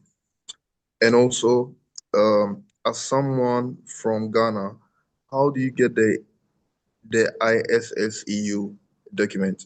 Is it that you draft a document on your own stating the properties that your family owns, and you just send that document to your local authority, and they just stamp it on it, or how do you go about it? That's it for now. Thank you very much. Okay. So with your first question, the regional scholarships are not based on you having a particular GPA. The requirement is, before you can even apply for the regional scholarship, you should have gotten admission somewhere to help guide you on which particular regional scholarship you'll be applying to, or which particular you should have applied somewhere or should have gotten admission. So the fact that you've gotten admission means you are a right candidate for the regional scholarship. That means you can. So no GPAs are considered for the regional scholarship. However, I'm talking about the first year. For you to renew the scholarship, they are going to require merits based on your studies here in Italy to renew the scholarship. So that is it with that. Then regarding that of your second question, depending on whichever region you're going to, so you have to specifically tell us which university you're going to study at. But then depending on that of the region that you're going to, always when they ask for that of the composition of your family, so those that you are currently living with, those in your family unit. So if you're living with your grandmom, you're living with your auntie and all of that, you're supposed to indicate them. In instances where you're not living with your family, like you're not living with that of your parents or anything like that, there are certain conditions. If your parents contribute to that of the family unit and everything, you are supposed to, indicate that. So if there is some form of situation where you are not physically in the same household with your parents, I would advise you to revert to the regional body and let them know this is my specific situation. How do I go about that? But then when we talk about the composition of your family, it's mainly people that you are living, you are physically living with in the same, the same family unit, unless you have your parents that are in the national territory, who own assets and properties in this country as well, because you're supposed to declare assets and income of your family that is also in Italy, even if you are a foreign student. That is if you have parents or relations here in Italy. Okay, so that is it regarding that. But then normally in most situations, if you're staying with your parents, you're supposed to indicate that the people you are staying with, the siblings that are physically living with you, are supposed to indicate them. Okay. Then regarding your last question was about where you can get the document. It depends on the region you're going to. An example, if you joined earlier, I showed the sample of the document for Lazio that you're supposed to, fill. So in Ghana, you are going to present to that of the local assembly the document, because it is you who can let them know the income of your family for the stipulated year. Once you provide it to them and all the other details, they are going to, provide it on their letterhead. And they're going to, that is what you're going to use you translate it and then you're going to legalize it. And that is what you're going to use in applying for the regional scholarship. So that is it with Okay. that. Okay, Yeah. thank you. I want to chip in this question. I'm a Ghanaian, but currently I'm in Turkey and I'm studying on a scholarship in Turkey. So if I'm to apply for this ISEE document, am I supposed to go back to Ghana to do it, or for someone from my family can do it on my behalf? Okay. So first thing I want to correct is the document you're submitting is not what is called the ISEE. You are presenting that of the document that is going to help them to calculate the verified version of the ISEEUP. The ISEEUP document can only be gotten in the Italian territory. As a foreign student, the only thing you're supposed to provide are the documents that the CAF office can use in calculating the verified version of the document, since you're an international student. Yes, but then the ISEE document is not what you're presenting to the regional body. It is their local document on your family's composition, properties, assets, and everything, and income. That is what you are presenting to them to use in calculating the ISEEUP. Okay. So Thank you very much. yeah, you're most welcome. You're most welcome. Okay, so next, I have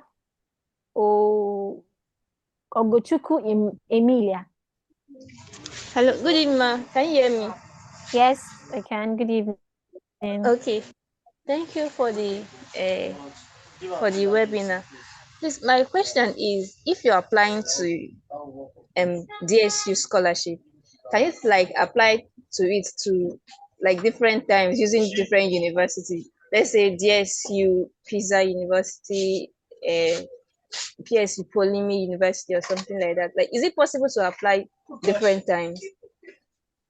No, you cannot apply to different DSUs, but the reason being that when you're applying for a DSU, they are going to ask you which university you're going to study at. Okay, which university? You should only apply to the DSU in the region where you've gotten admission, or in the region where you've applied to a university.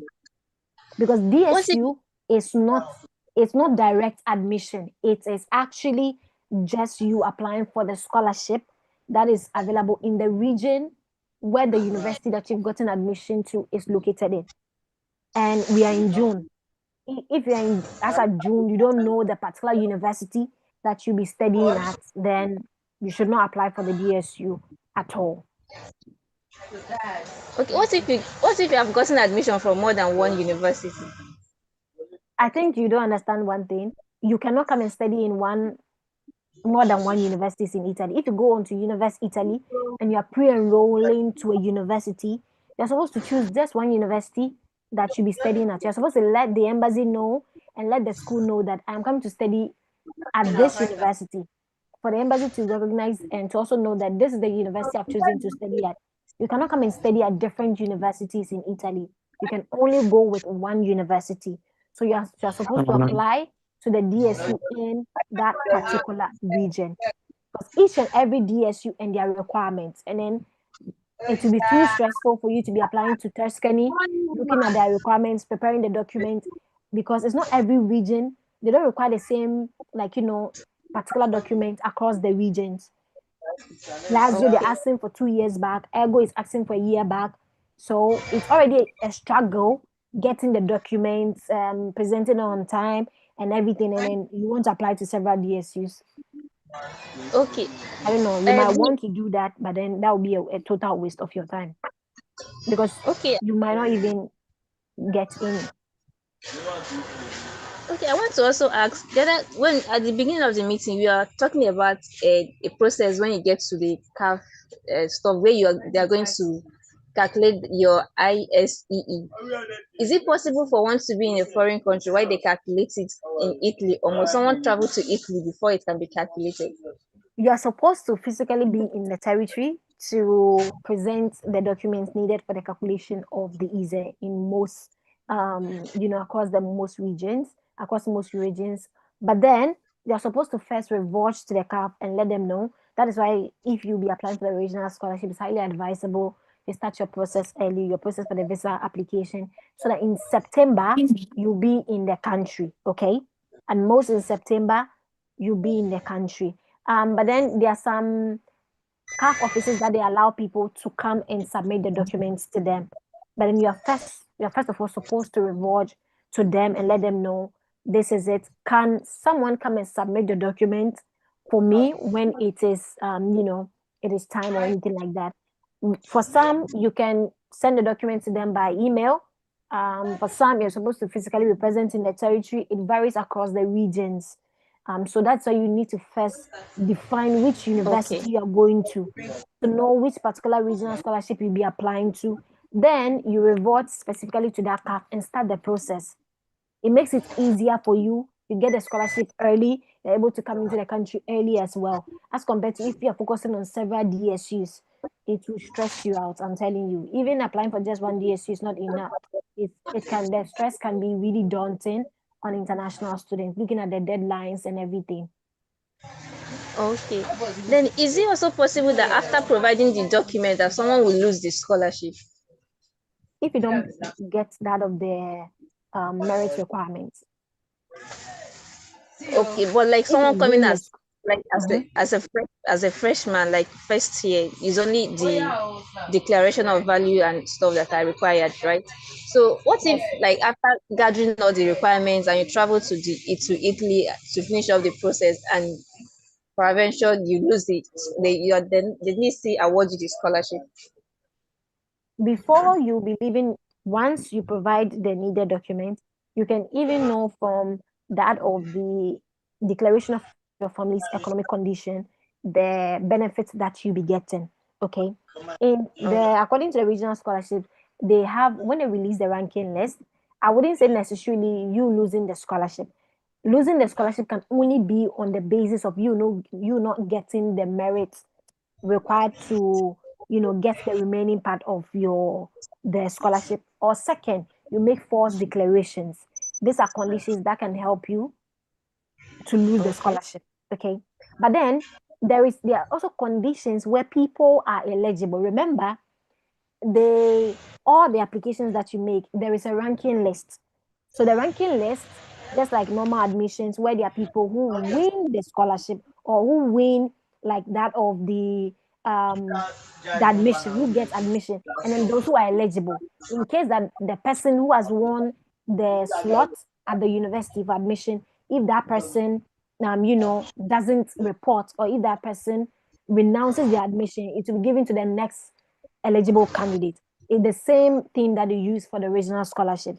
So they have that of the ranking. They release the ranking list, and then based on the funding available to the regional body, they start allocating the money. So to the last candidate that the money available can afford, they stop it there. Then the remaining candidates will become eligible. Once maybe you have gotten it, and then maybe you don't appear, you don't come, you don't provide a particular document or anything like that, it moves to the next eligible candidate. That is how so someone can actually be eligible, but then they don't win the scholarship. So they are on standby until funding is available.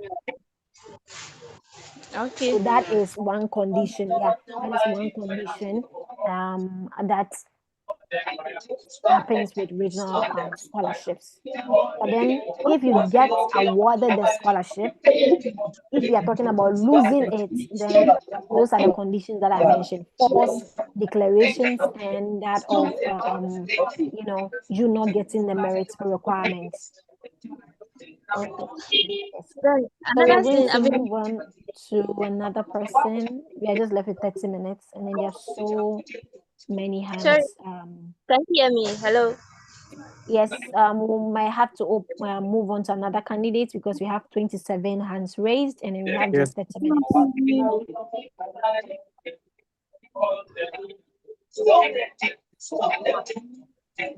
So I'm going to go on with Taufik. Taufik, you can come on board and ask your question.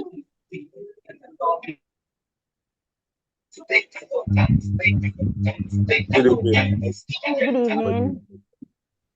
Thank you very much for this. Appreciate it. Taufik, we cannot hear you. Please mute your mics. And Taufik, can you speak loud? Hello, good evening. Good evening. Can you hear me now? Yes, we can. Yes. So I want to ask about the regional scholarship. So in the case for family income document, let's say for example now my mom specifically does not have a bank statement.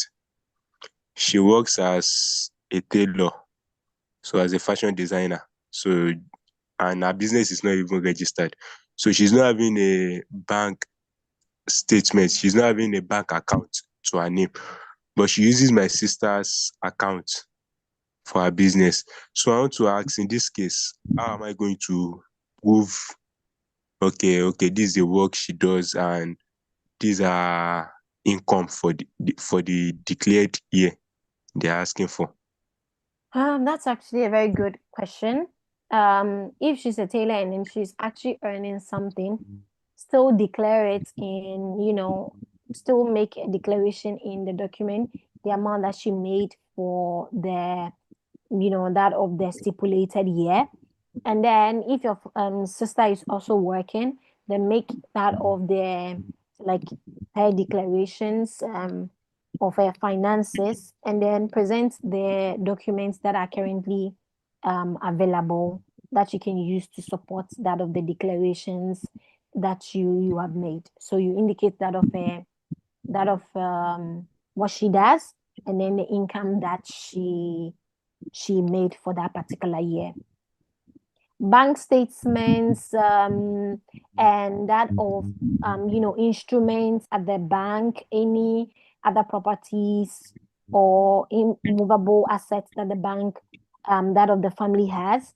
Those are usually what you're supposed to get from the bank to prove any other financial instruments that the family own. Okay. But for that of their income and everything, declare what your family members actually made in their particular year. And then those that you have evidences to show the required evidence. All right, thank you very much. So my sister is she's a student, so I can just show her admission letter. Yes, if your sister is a student and then she's not earning income, then you state that she's not earning income, and then you use the admission letter as a proof of that. Yeah. All right, thank you very much. You're most welcome. Okay, so the next person is Emmanuel. Emmanuel, you can quickly come on and ask your question.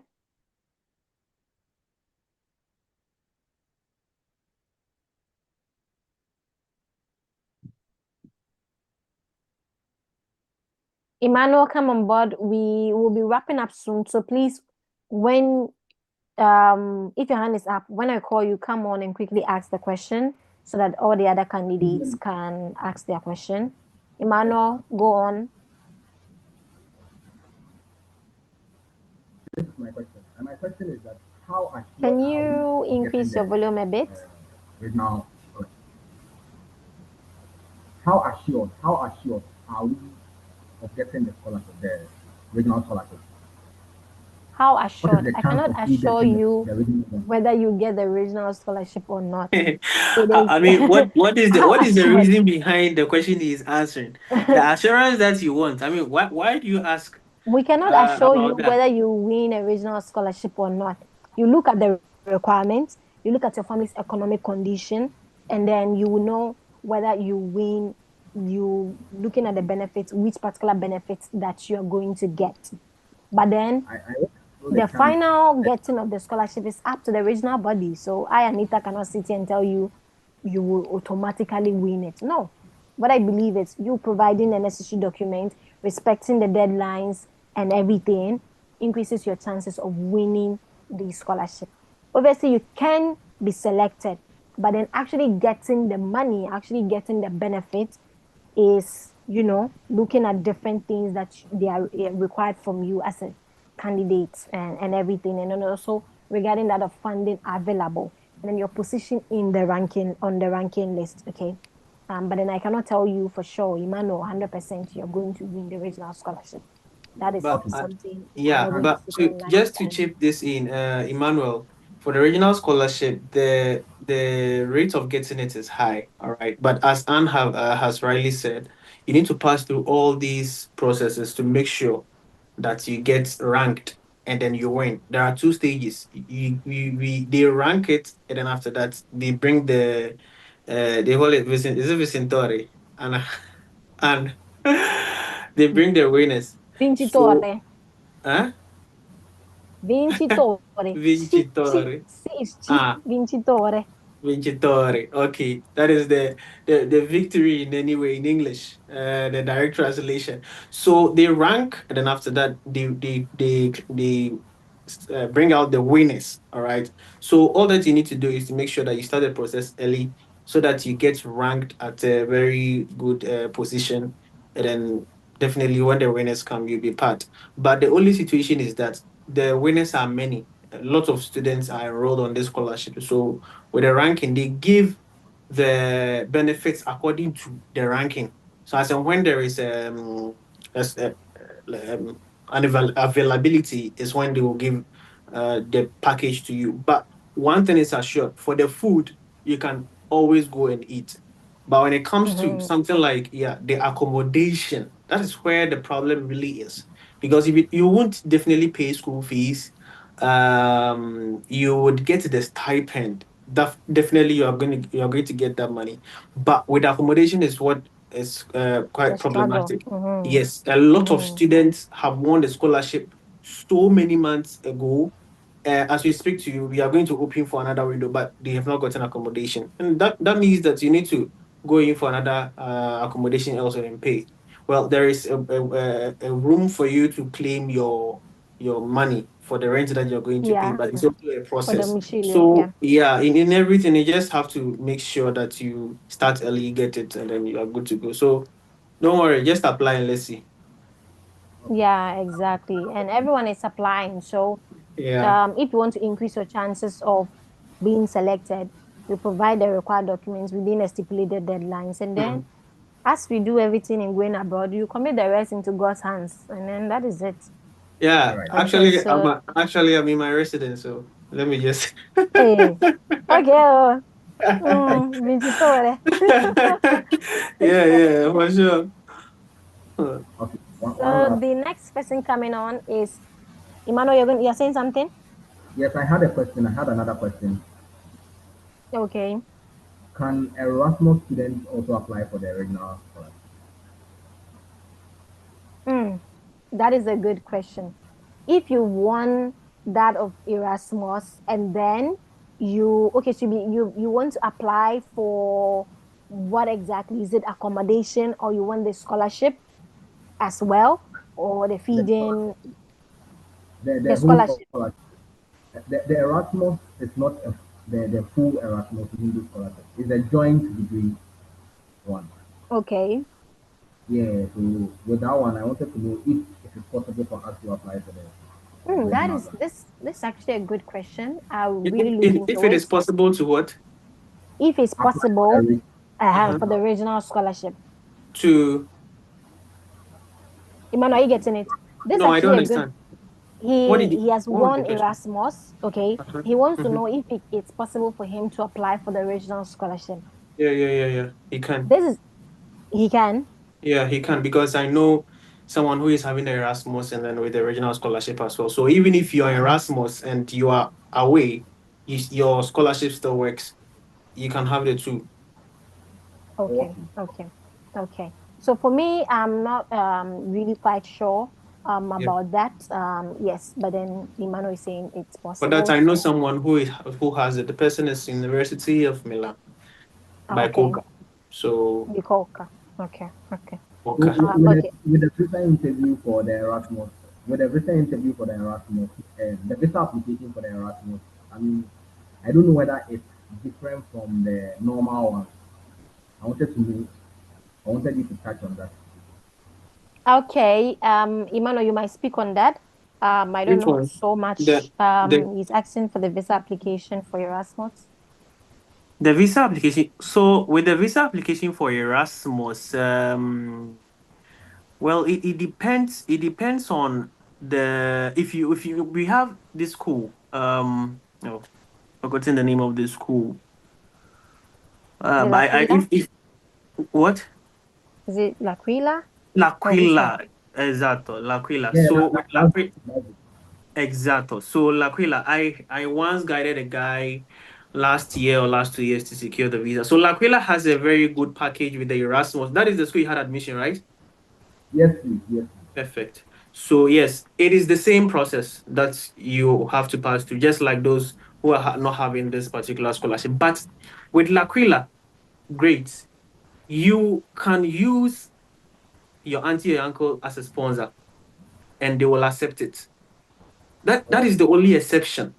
So it could be your uncle, your auntie, extended family, and they will accept it because the scholarship package is very high and valuable. So they will base on the scholarship majorly to give you the visa. So you pass through the same process as those who are, I mean, what everyone is gonna do.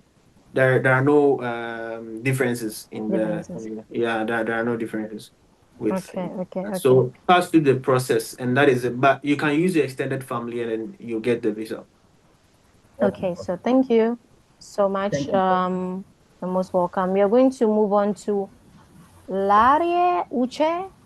Sorry if I mentioned your name wrongly, but please kindly quickly come on and ask your question. Hello, good evening to you all. Good evening. Thank you. My question is about the Mighty Scholarship and the DSU. I know that we cannot combine the Mighty Scholarship and the DSU, but I want to know about the accommodation. If, for example, because I have been shortlisted for the Mighty and I already did the interview, if, for example, I want the Mighty and now, what about if I ask, for example, an accommodation or daily meal to DSU, are they going to give me?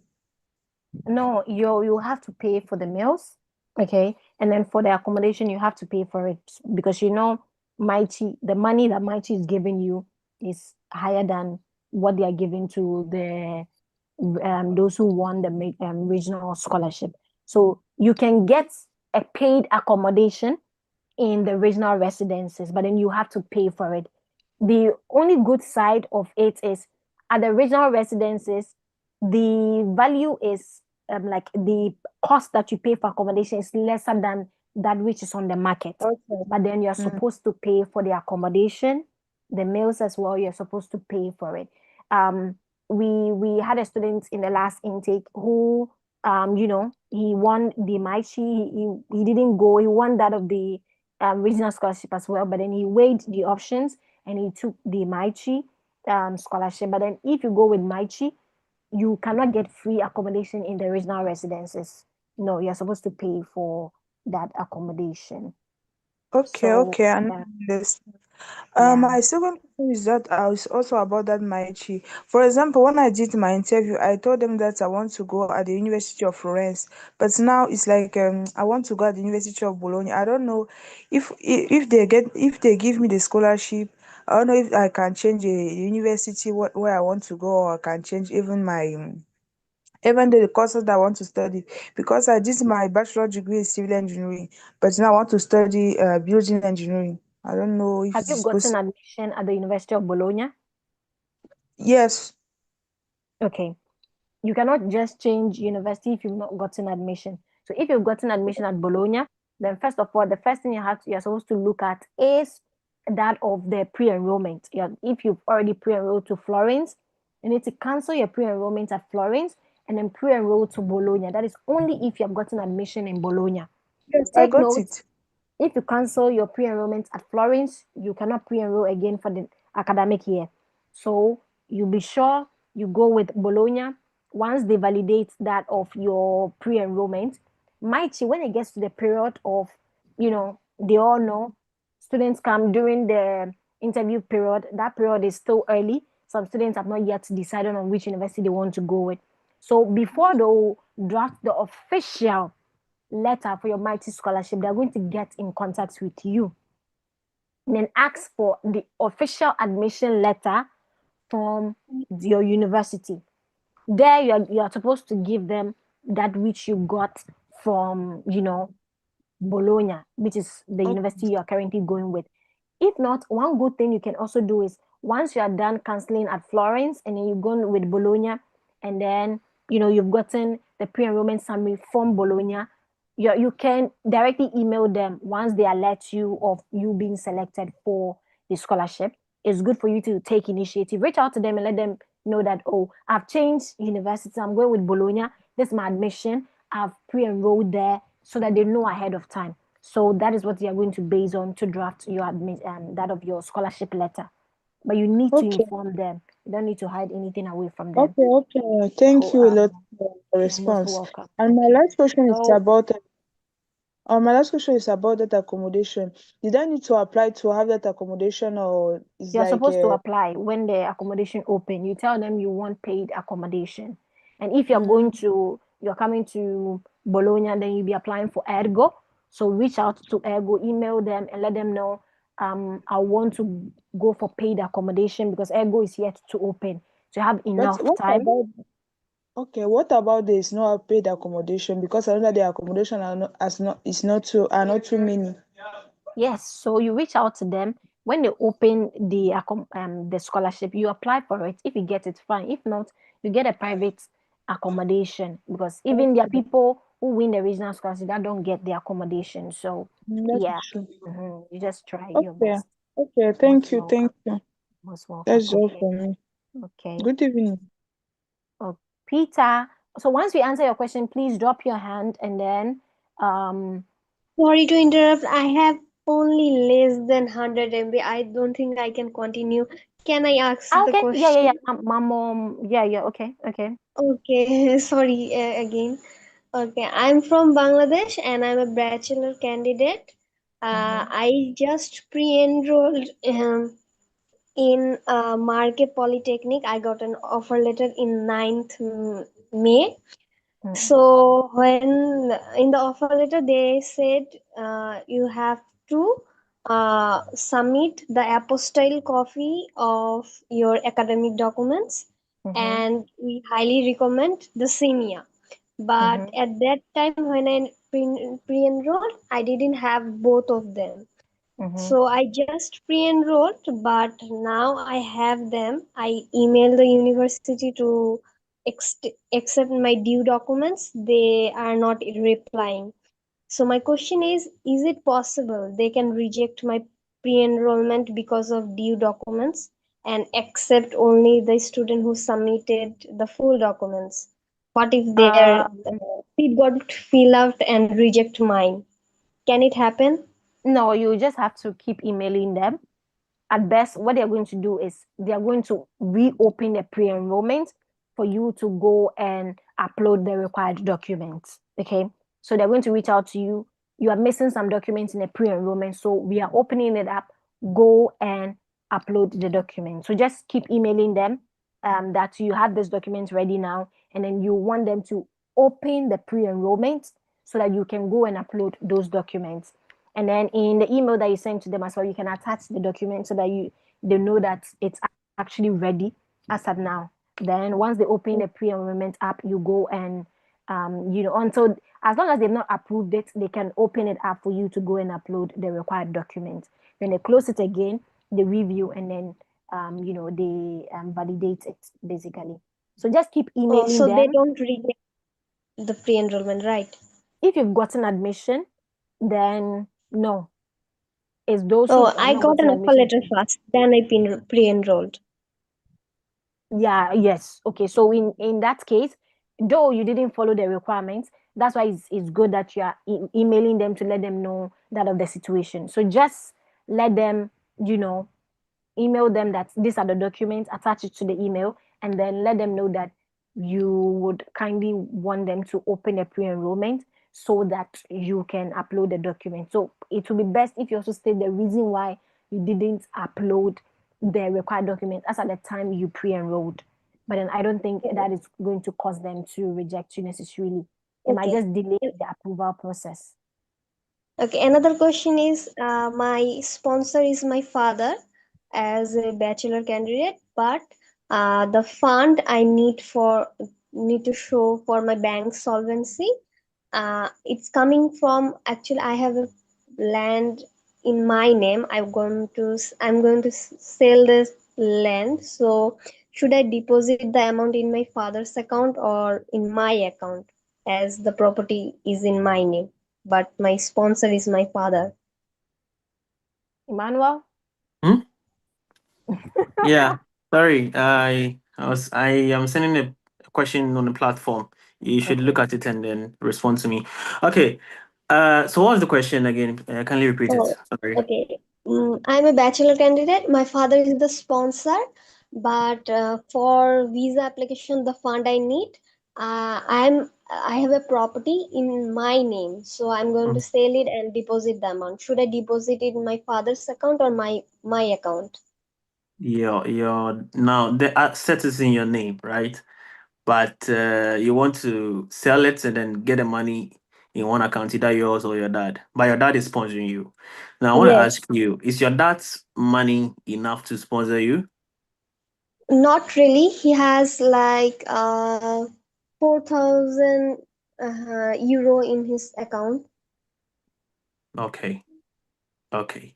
So what I will advise, per my experience, I would say that if you make the sale, let the money be in your dad's account, not your account. In any case, most of the embassies would want to know if you are working, you're a student. I mean, what's up with you? What are you doing at the moment?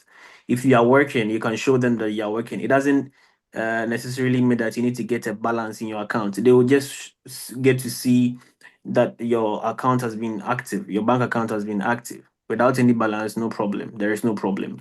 But your dad is your main sponsor. So if you make sale of the land, let the money be in your dad's account. Oh, okay.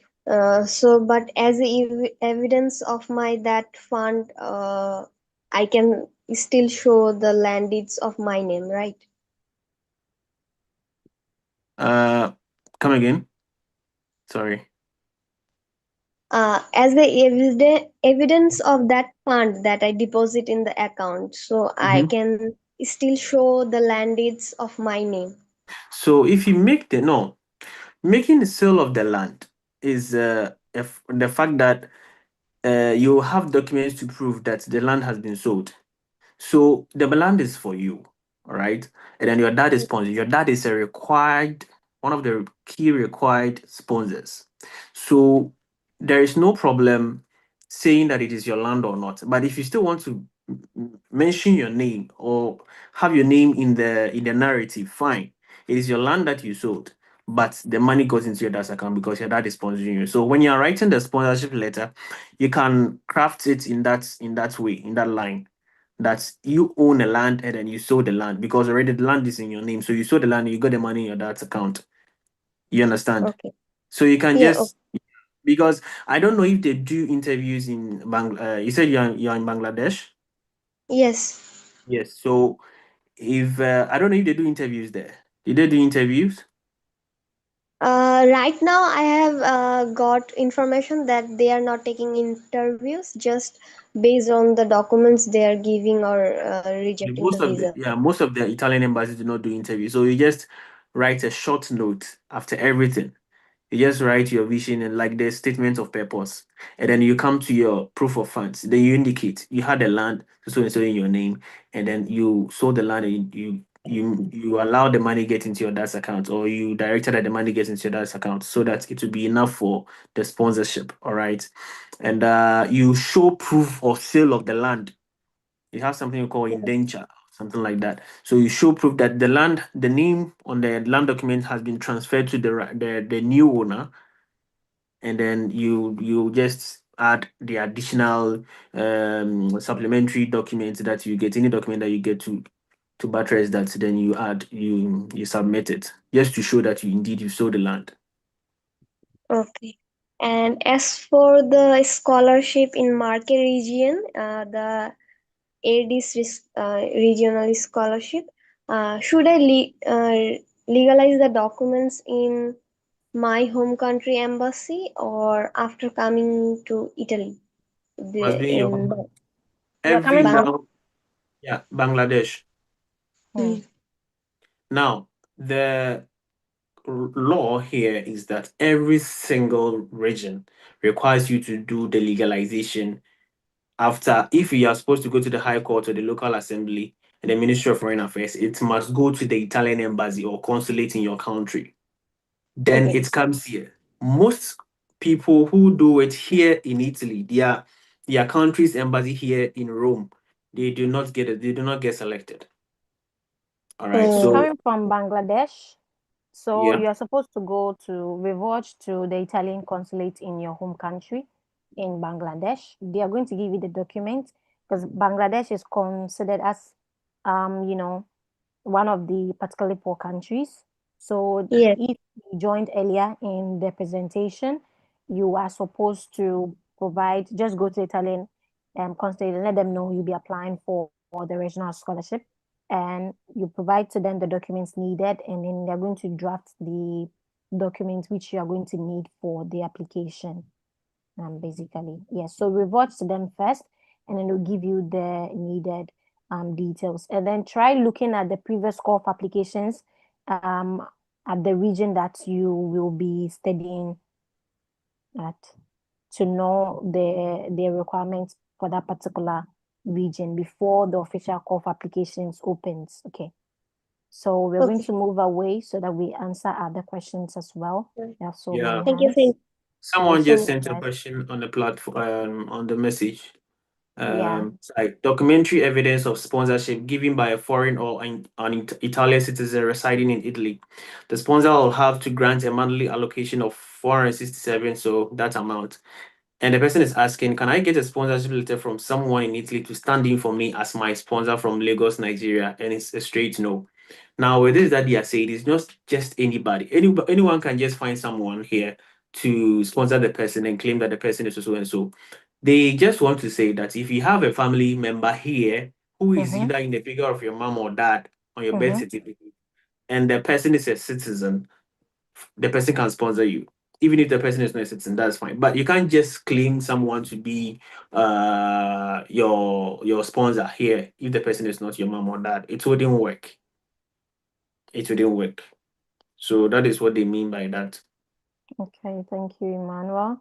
So yes, let's go right away. Peter, we'll just give extra 30 minutes and then we're out of here. Yeah, Emmanuel, you no know me, problem. right? Yeah, no problem. Good. Peter, please come on board. Please, when I call you, you know, unmute yourself and you ask the question. We have to go. We've really exceeded the time. Hello. Yeah, hello. Go on. Hello, Peter. All right. Hello. Good evening. Hello. Please Yeah, go good on with the evening. question. Good evening, Good evening. Can you hear me? Yeah, good evening. Good evening, Can you We hear me? can hear you. Please go on. I'm asking, can you hear me? Can you hear me? Please, we can hear you. Go Can on you with hear your you? You can go question. in and talk. Okay, please, I just want to find out if it is, if you saw, I understand that there are, okay, I understand that the additional Gregorian scholarship just came on today, the call for application. I don't know if you've had the time to see it. I just want I think to it came find out out that, and yesterday, rather. I want to ask about the year they're asking for. If you've seen it, the year they asked for the Aliseo okay, Liguria yesterday, opened on the 9th. yes, it opened yesterday. So my And question is, I the don't know the applications year they are asking for. I've not read the call for applications. I've not read the call for applications yet. Once I read that, you're going to see a video on it. But then Okay, my question.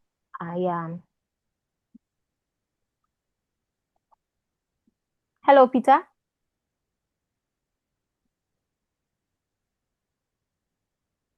Peter, we can hear you. Okay, Then secondly, yeah, I can hear you. I can hear you. Thank you. The Yeah, second, please go I on. just want to find out as per the pool. Hello. Yeah, you want to find out about? Okay, no problem. I think if you make a video, we'll see. Thank you very much for this Okay. opportunity. Thank you for Yeah, what you're yeah. doing. You're most welcome. And never mind, So, it's about the proof of fund that Mr. Kerry. okay. So what's your question about the proof of funds? I didn't get Thank that. you.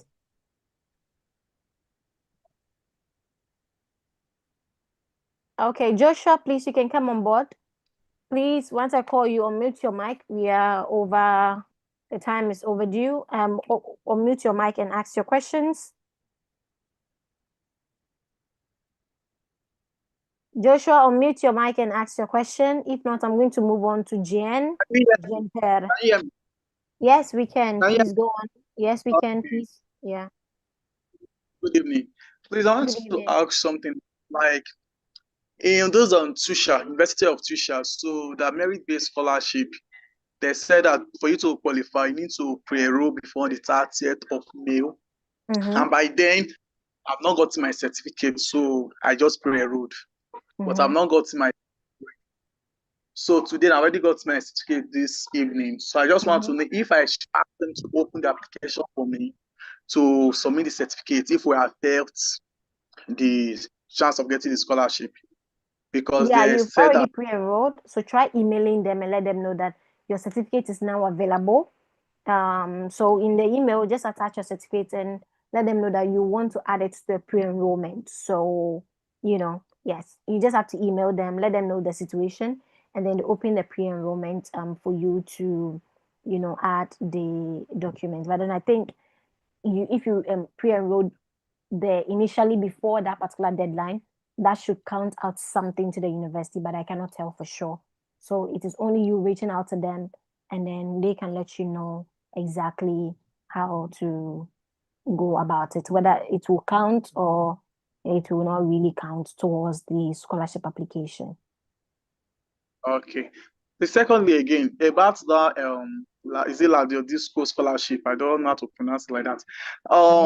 My family we are large in number, like my siblings we are many. So I just want to select few of them. So did I also need to You cannot select everyone? You cannot select family members. You're supposed to indicate that of the family members that are a composition of your family. You don't choose, you provide to the regional body everybody that is included in your family unit. Except under special conditions. If you have a specific family condition, then reach out to Lazio, let them know this is the situation. How do I go about it? But then you cannot on your own and just, take some members out of your family unit. It's considered as forced declaration and it can make you lose your scholarship. One thing most people don't know, most African students don't know, is that it's not just the document you provide to them. They take the document back to your home country to go and verify the statements that you said. So please always avoid making false declarations. So many people have lost their scholarship here in Italy because of that. Okay, so don't take any member out. State your family members as they are. If you have a specific question and you're not really sure of, you have a specific, family situation. I know it varies. People have varied, complicated families. Reach out to the body, ask them, they guide you around it, but then don't do anything on your own, okay? So not let you get in trouble later on. Okay, because the main reason I said that is that, like, some of my siblings, they don't answer my grandfather's name. So they don't add my father's name to their name. It doesn't matter. They're your siblings. Okay, why some of us, like my dad now okay, let me just put it like this. My dad and me now would answer the same name. My dad used to answer his English name and his son name. Why me now I used to answer my dad's native name. So there's a complication there already. Because my dad, your dad is your dad, and your birth certificate proves that the person is your dad. So the explanation you're giving is not enough by law to get you to exclude members from your family. I'm sure the regional body have seen situations like that before. So just put them there, show proof that shows that you're related to them, and then you're good to go. You can also revert the regional body with this particular question and see what they will tell you regarding that. But then, yes, include members of your family in the application. Yeah. So for that, there's no issue. I can include everybody. So the other thing again is that, am I going to print the bank statement for everybody, or yours? Like everybody will print a personal bank statement for me, right? Did you see the documents that I showed you from the Lazio region? Yes, I saw to indicate that of their income for the members of your family. So you indicate their income and you show proof. So if someone has income, obviously it should be from a work. It should have a source. So you show the source and then you're good to go. Yes, but then if you have more questions, you can revert to the regional body and they are available to guide you. Okay, there's no problem. I can ask them. So lastly now is that for my local government, you want to take that into my local government now. Should I go to my dad local government or the local government I stayed? Because I am not staying in my local government. Like that is just it. Okay, so which region are you coming to study? Because you have to look at the CORF application for particular region. Which university have you gotten admission into? You follow the exact guideline. Okay, so you'll be applying for that of Lazio Disco. So check the CORF application for Lazio Disco. It just opened. Look at, they've attached a document that you're supposed to actually fill fill that document, get it translated, email that of the Nigerian embassy in Italy, and ask them how you can get your document legalized. Email them; they are going to assist you. Okay, thank you very much. I really appreciate it. Welcome. Thank you. Most welcome. Okay. So next we have Bihibindi Jean Pierre. Please come on board and ask your question. Okay, thank you. My name is Bihibindi Jean Pierre. I am from Rwanda. Okay, Rwanda. So, yeah, my question is, Rwanda, it is among the poor country. So we made the family income declaration. We get to the consulate, so that should be translated and regularized. So after that, what is next? What did you say? And can you repeat your question? So we take I have said that Rwanda, it is among the rest of the poor country that you have. Yeah. So I am asking, we take the family income declaration.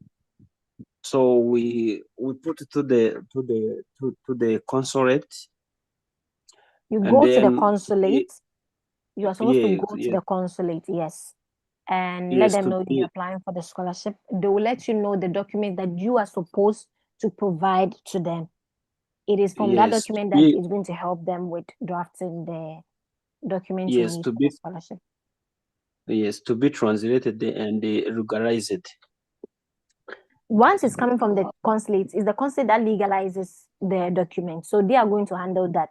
It is the translation that they will guide you on, probably if they're going to translate it themselves, or you are supposed to get someone else, to translate the document for you. But then revert to that of the consulate in Rwanda for that. But then once they draft it, there will be, I'm sure they will automatically, draft it in Italian, I believe. But then revert to them first, and then yes, they will, because for samples of the documents I've seen from people coming from the particularly poor countries, usually it's in Italian if it's coming from the consulate. Yes, so revert to them, and then they will guide you around that. Yeah. So the next question, it is on the visa application. Okay. So if someone doesn't have the enough funds, and can found some companies here in Rwanda, we have some companies, for example, Komera, which can provide some students a scholarship. Can you take that scholarship and you show to the which embassy? Camera? What scholarship can only be gotten in Italian territory. So what companies are you talking about that give scholarship? I'm not getting it. So there is the Rwandan company which takes students to the different countries, for example, India and so many other countries. So I am asking if you can take that scholarship as your proof of funds, if it can work. I don't get your question. A scholarship should come from the agency. Doesn't give a scholarship. The scholarship should come from a university here in Italy or the government. If you're coming to study here in Italy, the scholarship should come from Italy. So I don't get how India and anything is related. The agency cannot give you a scholarship in Italy for the visa application. Those who can sponsor you are your parents, or you have a scholarship from a university, Mighty Scholarship, IYT. These are the only approved people that can, you can use to show proof of funds. All that of the funding coming from your parents, but then from an agency, that wouldn't work. The agency does not give the scholarship. So I'm not really getting your question. Okay. Only the proof of funds. I have another question which is related to my account. Okay. basically on a month, I earn 200 and 225 US dollars. Okay. And uh, and on my account I have only I have 700, Okay. but I get that fund monthly. So can I show that proof of funds? Yet it doesn't have enough funds. Okay. So as of now, have you gotten any form of funding from the university you're coming to study at or anything like that? Because that will matter. Aside from the funding that you have, don't you have family members that can, don't you have your mom, your dad that can support that of your studies? Because that is very important. If you know that the proof that you have is not enough, because you cannot use the original scholarship as proof of funds for the visa application. So if you applied for MyChi, you apply for any form of funding, then you are, supposed to look at if you get those fundings to support your studies, and then you present that of the amounts that you have, and then also talk to your family and get your parents if they can come on board to assist with that of your that of your education, with that of your the proof needed for the visa application. Because if your funds is not enough, you will not get the visa, because they don't want you to come and get stranded in the country. So because of that, you are supposed to work on the proof of funds. Okay. If you have further questions, you can email us by you can email it to us, but then we'll have to move on to other candidates because we're about to close the session, and then we have Thank like you. 20 people whose hands are up. Okay. Yes. So Thank you. Irene, you're most welcome. Irene, you can come on board. Please quickly come on board and ask your question. Okay, good evening. Okay, my name is Dennis. Irene, Dennis, I've not yet called you. I think Irene, I can see Irene's hand. So I'm following, I think the hands as I can see on my screen. So I'm coming in a moment. Let me just let Irene come on board first. Audrey, please let me know if you have to go. You can let me know. No problem. I did for you.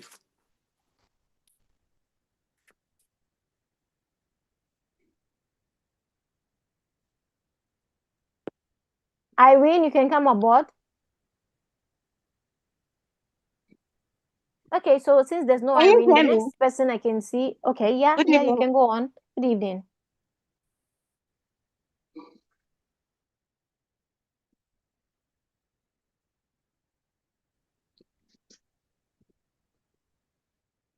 Oh, so sorry. Okay.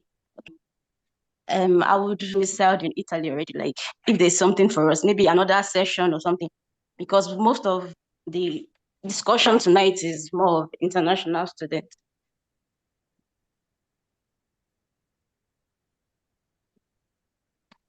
Hello, can you hear me? Yeah, do you hear me? Yes, right now I can. All right, no problem. Then You said you are based in Italy. Exactly, yeah.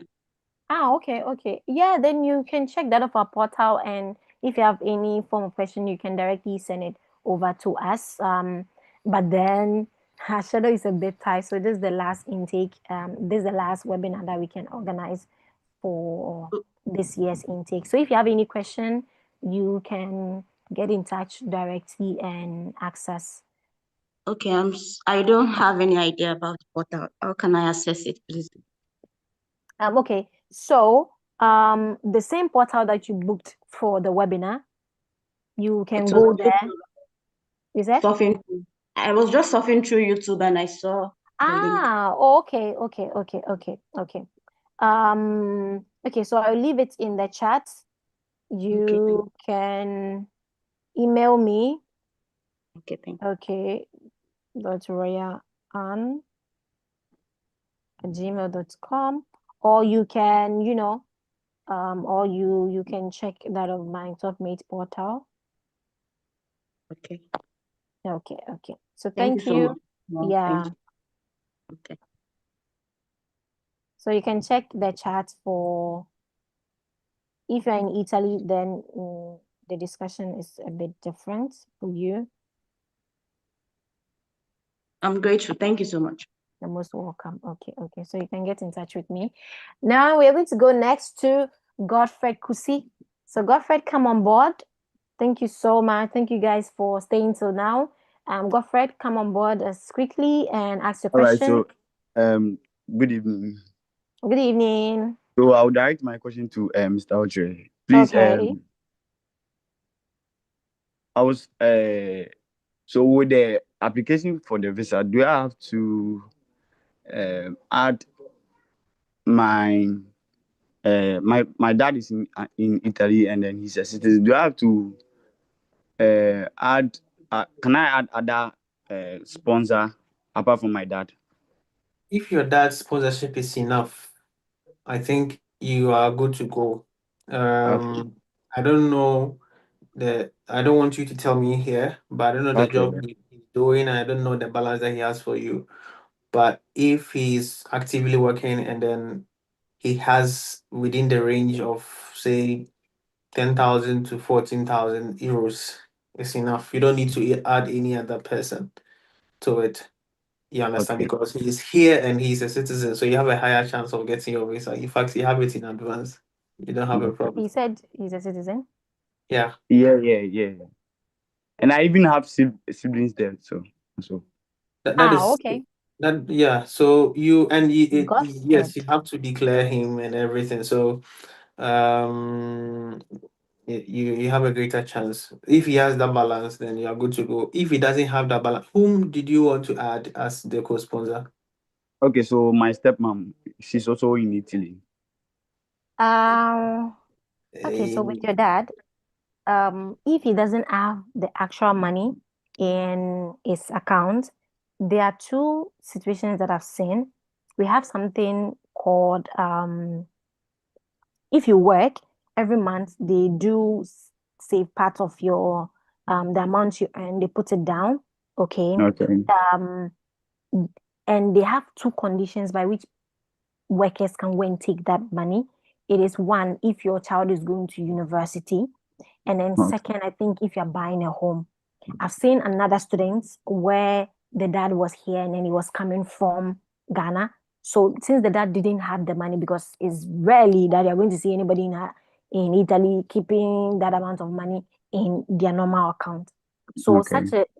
such situations, they go to their company and let them know, because in this situation you're coming to study, so it's like it can be considered like my child going to a university.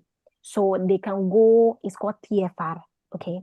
So they Okay. can go and their employees, like the employers will give them a part of the money, okay, which they are going to use to fund the account, and then you're going to use to show as proof of funds.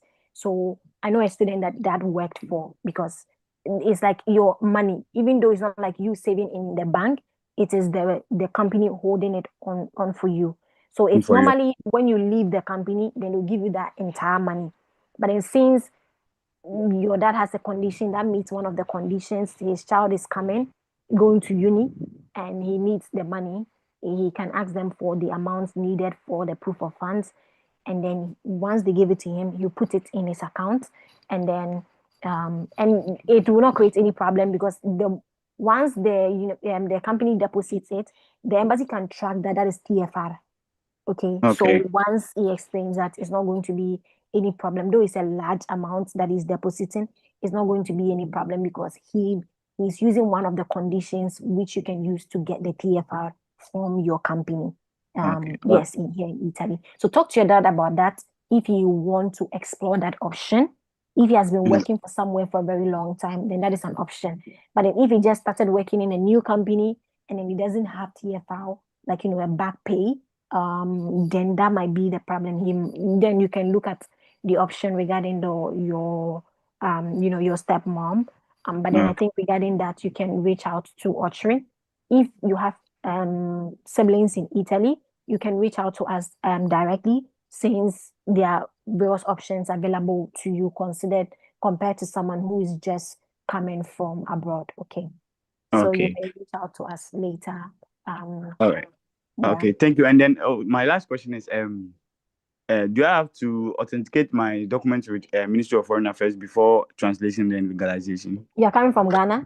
Yeah, I'm in Ghana. So you What just document? translate. What documents is he What talking about? documents? That's good. So my transcript, university degree, my WASI, SHS transcript, and then I have an affidavit for change of name as well. You translate them and then you just take everything. Yeah. You book the that of the legalization. Yeah, and you DOV, don't and you then don't the have embassy to will do everything. go you don't have to go and do any legalization anywhere. Just translate and send it to the embassy. Embassy will take care of everything. Okay, so that would be for the DOV, right? Yes. All right. Okay. Thank you very much. Yes. And then please also take note, if you have family members in Italy and you're coming from abroad and you'll be applying for the regional scholarship, you are supposed to declare income for that of the members you have here in Italy. So you have to take that of your dad's ISEE, your family's ISEE, and then also declare your income for your family that is based in Ghana. So if you have your mom in your home country here, that is with someone else in Italy, you're supposed to also declare that of your income for your the members of your family that are home. Okay, so if you'll be applying for the regional scholarship, you also have to be very careful of that. And then you have to start the process as early as possible. Okay, so I don't know. So the university I have gotten admission to, I think they've not opened the regional scholarship. So I've gotten admission to University of Parma. Yeah, but then you'll be applying for that of ergo. So you are supposed to start working on the documents like as soon as possible. But then you may get in touch later and we'll let you know subsequent things that you can look at. So we are going to move on to the next person. Christian, come on board. Christian Chinedu. Good evening. Can you hear me? Yes, please. Okay, yes, Mr. Your colleague have really, I was the person that asked about that sponsorship letter, so he have explained about it. But another thing I also like to ask is, okay, fine. If it's from maybe from my mom, can it be in her own account or it have to be transferred to my own account? Can the money be there and I can use that one? Yeah, the money, if your dad or your mom is sponsoring you, the money must be in their account. No problem at all, because they are also required to sponsor. They are part of those required to sponsor you or can sponsor you. So there's no problem. You don't need to move the money into your account. They will have to just write a sponsorship letter that they are sponsoring you for your academics, and that is fine. But you see, mostly what the visa officers take into consideration, even generally in all embassies, not only in Italian embassy, is the age of the applicant. So you are over 30 years old, and then you say your parents are sponsoring you. I mean, what have you been doing since you completed your bachelor's degree or so ever? Are you still home? Have you worked before? Are you a student somewhere? So they want to know your situation. So in any case, even if your mom or your dad is sponsoring you, you should let them know your situation, your state. If you are not working, fine. Because on the visa form, they are going to ask you who you are, your profession. Now you're gonna write that student, or I am a radio presenter, or I'm a teacher, I'm a nurse. And so if you are working, even though you're not sponsoring yourself, let them know that you are working. And then you can just even add your 2-3 months booster pack pay slips. That is fine. Or your bank statement. Not to say you are sponsoring yourself, but just to tell them that you are doing something. But then your mom or dad is your main sponsor who has the entire funds in the account. Yeah. Okay. And also maybe if she's one that collects a rent.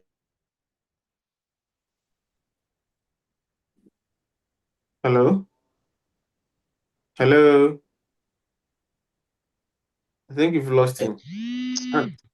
Hello. Can you hear me? Can you hear me? Yeah, you I were can hear lost. you. You were lost. I don't know what happened. Come again. Sorry, call.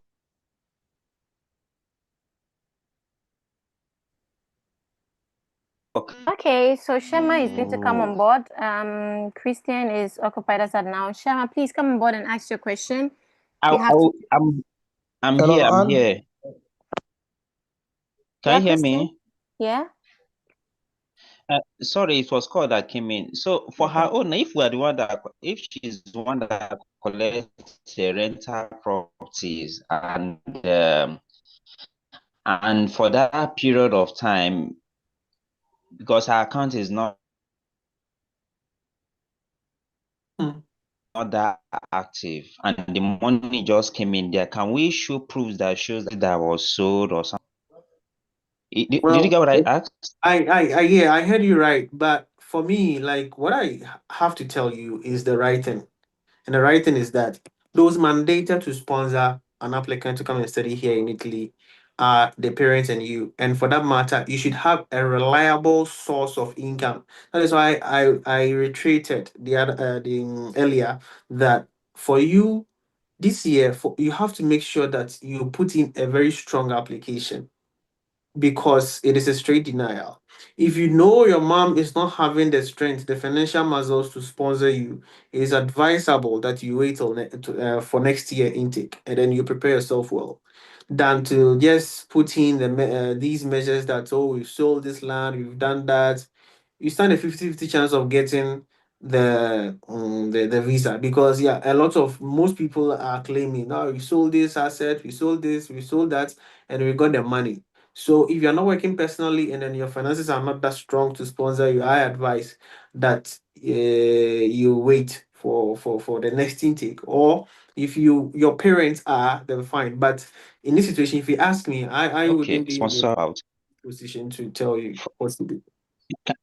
Can you hear me? We Yes, can hear you Christian, I loud and think clear. if you have further Okay. questions, you can reach out to Autry. We Look have to move aspect, on maybe to other somebody candidates because we are about to close the session. Yes, I Okay, agree. so if you have further questions specifically to your situation, we are streaming on YouTube. So if you have sensitive family situations, we suggest that you reach out to us directly. So reach out to Autry and he's going to guide you around that. Yes, but then let's move on to other candidates. Okay. You can reach out to Autry. You can find his details. Actually, you can leave your details in that of the chat so that they can reach out to you. But then we can go on to subsequent students. Shameke nu Nora Shamarke. Hello. Yeah, hello. Come on board. Ask your question. Yeah, am I audible? Yeah, you're audible. Yeah, thank you so much, Anita. I would like to ask Mr. Emmanuel one question. I'm from Somalia. I've got an admission from University of Milan Bikoka. Okay. I wanted to know one of my parents is not alive, and the other one does not work. She's retired. So, am I allowed to be sponsored by one of my relatives, maybe my uncle or my grandfather who lives in UK, and he can pay my tuition fee and my other things. So, am I allowed that? Yeah, so what I'll tell you is that it is near impossible. And I have a feeling, I have a hunch that this year the embassy will be really robust in its process for the student visa application. So, per the requirement that they have put there, that is what you must follow. If you don't have the parents to sponsor you and you can't sponsor yourself, and you have someone, it is very, very, very difficult for them to believe that that person has been taking care of you. And like that is what I was saying earlier. I don't know if you were here that worst case scenario, they can fall on the informant on your birth certificate. If you check it, you have something called informant, the one who gave the information about you and everything. It's like a guardian or something like that, and that is the only person who can stand in for you. But that even is the extreme case. You understand? So I advise that you don't put in money, though you don't spend much with the process, but you don't put in money and then you get denied. Because I had a case where someone got a visa with the brother's sponsorship, but that person was given a pre-denial first, a pre-rejection first, and he had to go back, burn audios of what he has had, the discussion he has had with the brother on a CD, print out WhatsApp chat transcripts and everything, like the communication to prove, and some 2-3 years back transactions between himself and the brother to show that the brother has been. And at the end of the day, yes, they gave him the visa, but I think that the visa was given to him based on sympathy or some, I don't know. But if you have to go to that extreme before, I mean, they will even consider your visa application and then get it approved for you. So it is better that you prepare adequately and then you apply. If not this year, you can choose to do it in a subsequent year. Okay. Thank you so much, Archery. And Shama, if you got admission at Bikoka, they do have a university scholarship that is worth 10,000 euros. So I know they are yet to release the ranking list. Have you cross-checked? Were you selected for it? Do you think you'll be selected for it or anything like that? Because that could also help you with that of the visa application. Yeah, they have already released the ranking, and I was not part of them. Oh, I got the okay. admission late, almost the 25 May. Okay. And they released the ranking, but you were not, Okay. They are part of the number. No, okay. So sorry about that. Okay, you're most welcome. Okay, so we're going to move on to Gio and Shama. Did you apply for the Maichi scholarship, or you're above the age limit? Yeah, I applied to the Majiti, but I didn't get a response yet. You've not gotten a response yet. Okay, let's hope that that's before you move. May I ask another question, which is, what if the guardian, the one who lives in the UK, and ready to sponsor me, if he deposit the money to my account while I don't have a highly paid job, will that make sense? Even if your parents, your mom or your paps, that is your dad, is sponsoring, your dad is not either in Italy or the country that you are in, the bank statement of your relative wouldn't be accepted. I mean, your dad or mom wouldn't be accepted because there is No, within I mean, if the money deposit is on my bank account. And I'm saying that if they send meaning if they send the money into your account, it wouldn't be admissible. They wouldn't accept it. They want to see a long-lasting source of income. That is the word. Long-lasting source of income. So if the money just comes in, after the visa, the person will take the money back.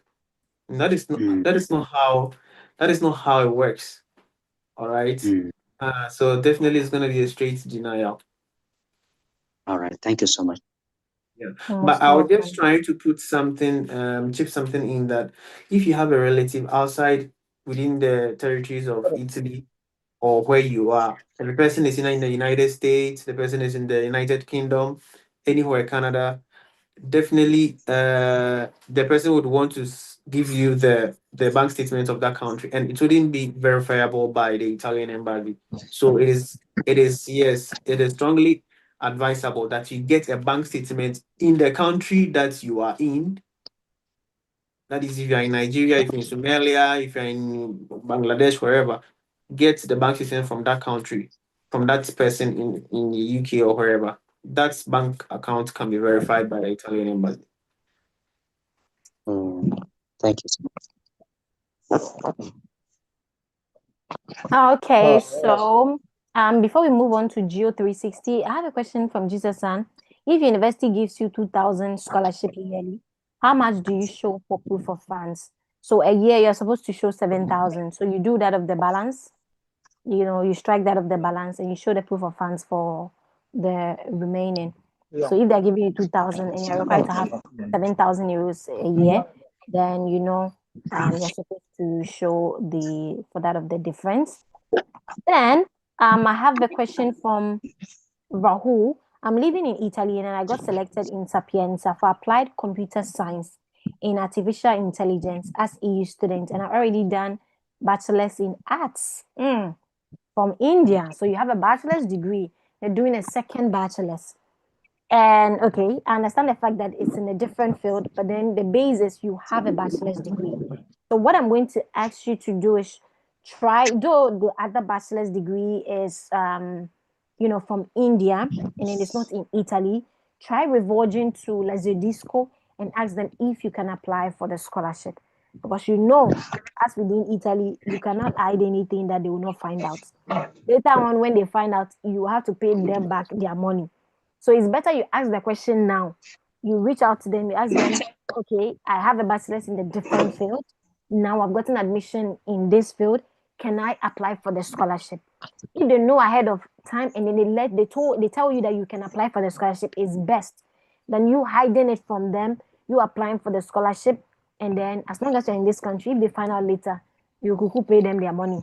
So it's best you reach out to them. That's what I'm going to advise. It's different from international students who maybe study and then they Japan go back to their home country or a different country. But if you're in this country, please reach out to them, let them know the situation, and ask them if you can apply for the scholarship.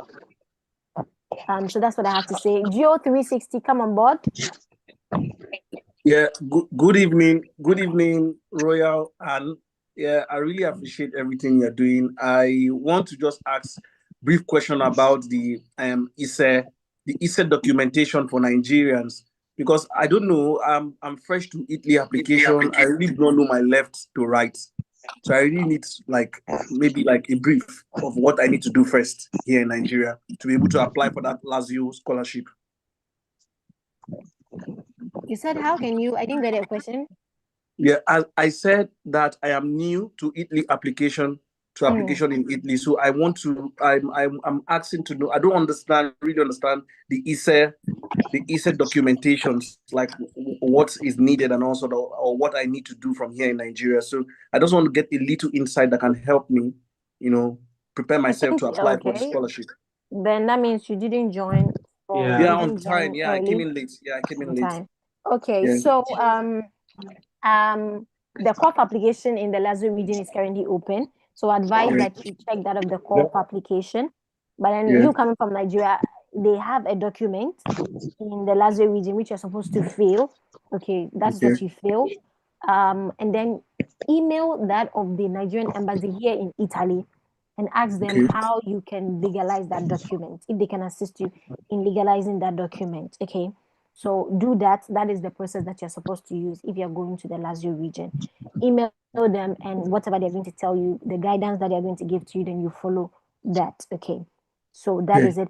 Regarding the ISE can be gotten here in Italy. So as a foreign student, you cannot provide the ISE outside of Italy. However, for the calculation, you're supposed to give them local documents which covers your family's income, the composition of your family, properties and assets that you own, and everything. That is what is going to help them to calculate that of the ISEEUP for the university, for university benefits. So for the scholarship as well, that is what it is. So once you look at the CORF applications, you'll be able to understand more. And I've already made a presentation on the regional scholarship, so I cannot really go back on it. But then I'll release a video in the coming weeks on all the regional scholarships in Italy, the requirements and everything, so that you people will be able to have clarity on that as well. Yes. Okay. So finally, thank you so much. Finally, my question about proof of funds. I have a personal business here in Nigeria. I've been running for 15 years.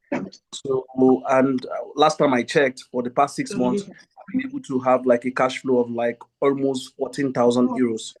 So I don't know if that can work, if I can still build it more and apply with that, maybe doing my visa application. Because I don't have anybody to sponsor me. I'm just a single man working. Yeah, I mean, if you have the balance and then the money has been genuinely generated, you have to just show. I have some feedback. I'm getting some feedback from someone. Coming. I'm going to mute everyone and then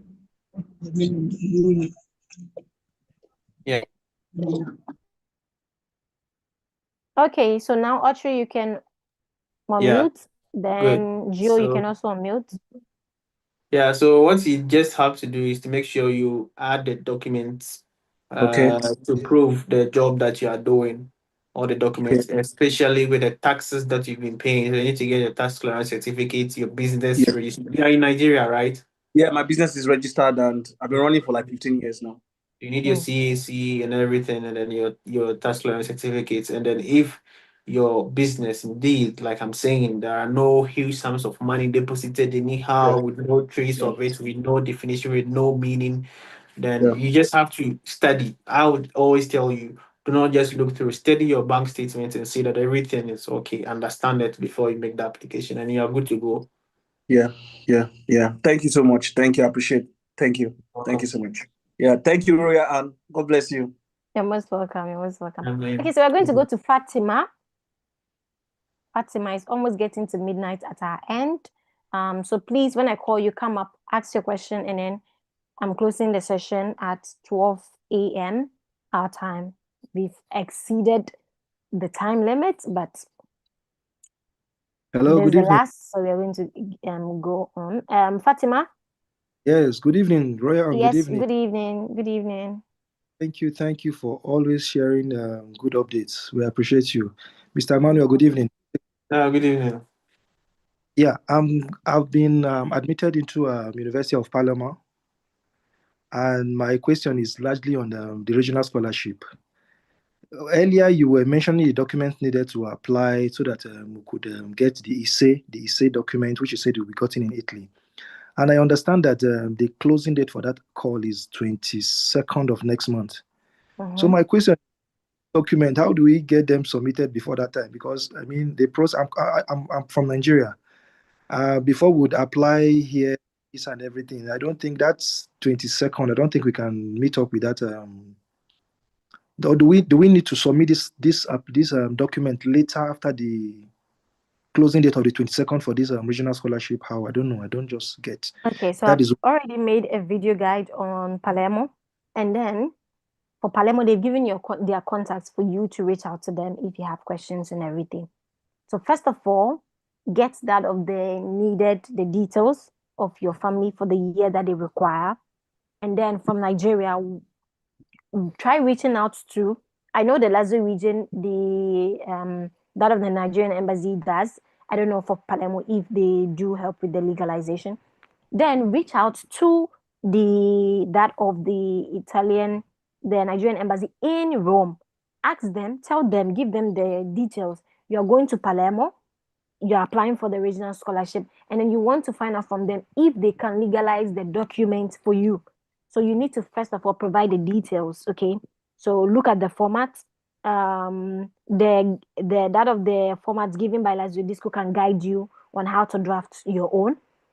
So you go to the local government where you are based and they give you that document. Then you revert to the Italian consulate. If they say, oh yeah, if you're going to Palermo, we can assist you to legalize, then they just go about getting the needed documents and everything, and then you submit to them. One important thing for international students is you are supposed at least by that deadline to provide the original documents needed from you. That is the legalized one. Even if the ISEEUP is not out, you're supposed to have the original document. Then once you have that document from them, you just reach out to the affiliated CAF, to the University of Palermo, and let them know, okay, my documents are ready. I want to know what documents you need for the calculation of the ISEEUP, because you'll need your educational documents and everything. You submit all of those documents, and then you're good to go. Once the calculation is done, they're going to make it available to you, and then you're going to reward it to the university, and that of the ersu Palermo.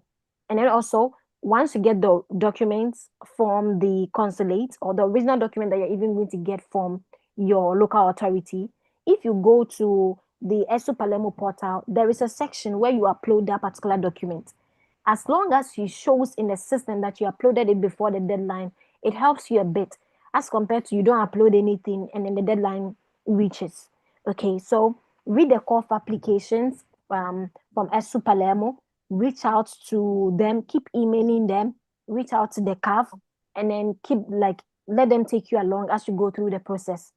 That is what is going to help you to, keep on and be able to win the scholarship. So it's good you start early. Getting the document from your local authority is not anything that difficult. Once you show them the sample, you take it to them, they're going to draft it for you. Then you revert to the Italian consulate. By the end of this June, you'll get the document if you are cuckoo sharp on the ground. So that's what I advise regarding that. But then read the call for applications. It will really, really help you. So I'm going to move on to the next person. Sticks iPhone. You can come on and ask your question. Okay, and good evening once again. Most welcome. For my case, it's a little bit complex. I would wish to take you through so that you would be able to understand and advise me in accordingly. So what happened was that upon getting the admission of from Tushia, I went on to do the needful, that is translating my documents, authenticating them, and doing all that was needed for the DOV before the pre-enrollment portal was even opened by then. So after doing that, what happened was that the precedent that happened was even the Italian embassy. You know, in the Gambia, we don't not have an Italian embassy here. So we applied to the consul, the honorary consulate that we have here, the consular officer, and he is going to take the documents to the embassy in Dakar. So what happened was that when we pre-enrolled fast forward, and these documents were given to him for him to send to the Italian embassy in Dakar. What we came to realize was that many of the candidates DOV have been rejected. Some on the base grounds that the signature that was used for these documents was not consistent. You understand? The embassy even said that from rumors that I had, they wrote to the Foreign Affairs Ministry for them to be able to address these issues so that these signatures would be constant. You understand? But for my case and for the few individuals of recent, what they are saying is that our documents are not original. And for my case in person, I can speak for myself. All the documents that I submitted for the original documents were the documents I received either from the university or from the high school that I graduated from. So they advised that I should do the CMA. But right now, the issue I have was that the way I planned to work on my proof of funds was that I have around 400,000, over a little bit over $400,000, which is around 5,000 euros. You understand? Because I am working in one of the biggest bank in the Gambia as a compliance officer for 3 years, and I will be eligible for study leave. And I was also going to be eligible to apply for a special loan, which is like around $500,000, which is over $6,000. Sorry, 6,000 euros. But unfortunately, what was brought to my notice was that the loan is rejected, given the precedents that some people have abused this avenue of which they would use these funds to print statements, later on use the funds for their studies, and they will not come back. So they are putting their guarantors, that is their fellow staffs, at risk of paying these funds again. So they genuinely stop that. So with that 400,000, not up to the required amount that the embassy is asking for. So I am putting all hopes on the regional scholarship. But again, that is why even I haven't went on with the senior for now. So I don't know if it's not going to be very late, because I have an offer at what is the name again? Tushia, which is within the Lazio Disco region. So I don't know if it's not going to be too late to wait for that, and then after getting a feedback from there, then pay like the 300 euros for the senior, because it's a huge money. Just for the DOV initially, I have spent like 150 euros already, and sometimes because of the dependency ratio here, it's not very easy to spend that money, and it's gone. Come and spend again 300 euros again without knowing what the odds would be. So I just wish if you or Emmanuel could advise on what steps to take going forward, because I believe your experience would really help in my case.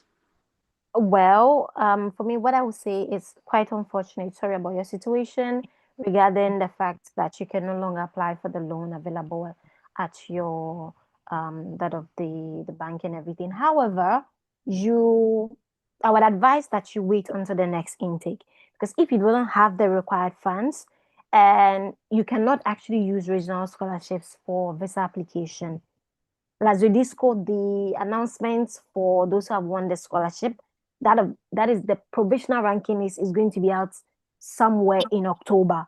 The final ranking is going to be out far ahead, and regional scholarships are not allowed are not allowed to be used as proof of funds, because as you've made the declarations and everything, the regional bodies will have to do verifications and everything. And the final awarding of the scholarship sometimes enters into the subsequent year. So you don't get any official letter from the regional body for winning the scholarship, which you can use for the that of the visa application. Then the actual money you can get will also depend after they've verified everything, you brought the required documents for the scholarship application and everything. So you cannot use that of the Lazio for the application in that of your home country. So what I'll say regarding that is you might have to wait until the next intake. That is really what I think. So you get enough time to keep on building your account, and then probably in the next intake you look at other universities where you can get funding right from the university level. I know Tisha has a funding. I don't know if you were selected for it. If you had gotten that would have helped with your visa application. But if you didn't get the university's funding, you didn't get that of Mighty Scholarship, you didn't get IYT, you didn't get any form of funding at all, and then you're only relying on your income, the current amounts that you have, then I don't advise you spend all that money again for this year's intake. You might have to wait it out. It might seem like so long, but then October will come right away. You start the applications, and then next year you'll be well prepared, and then you come in. So that is what I'm going to say. Emmanuel, I don't know if you have something to say. I have friends from Gambia here, and I think Gambia has a peculiar situation where I think they can submit 1 year proof of funds and they can get the visa.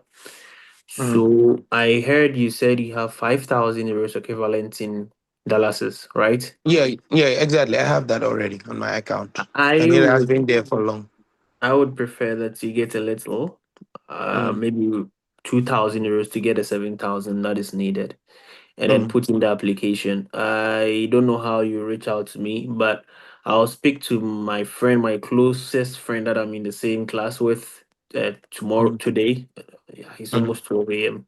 tomorrow, and then I'll get a feedback to you. If it is the same as it were in the last year and the last 2 years, then I think you can try.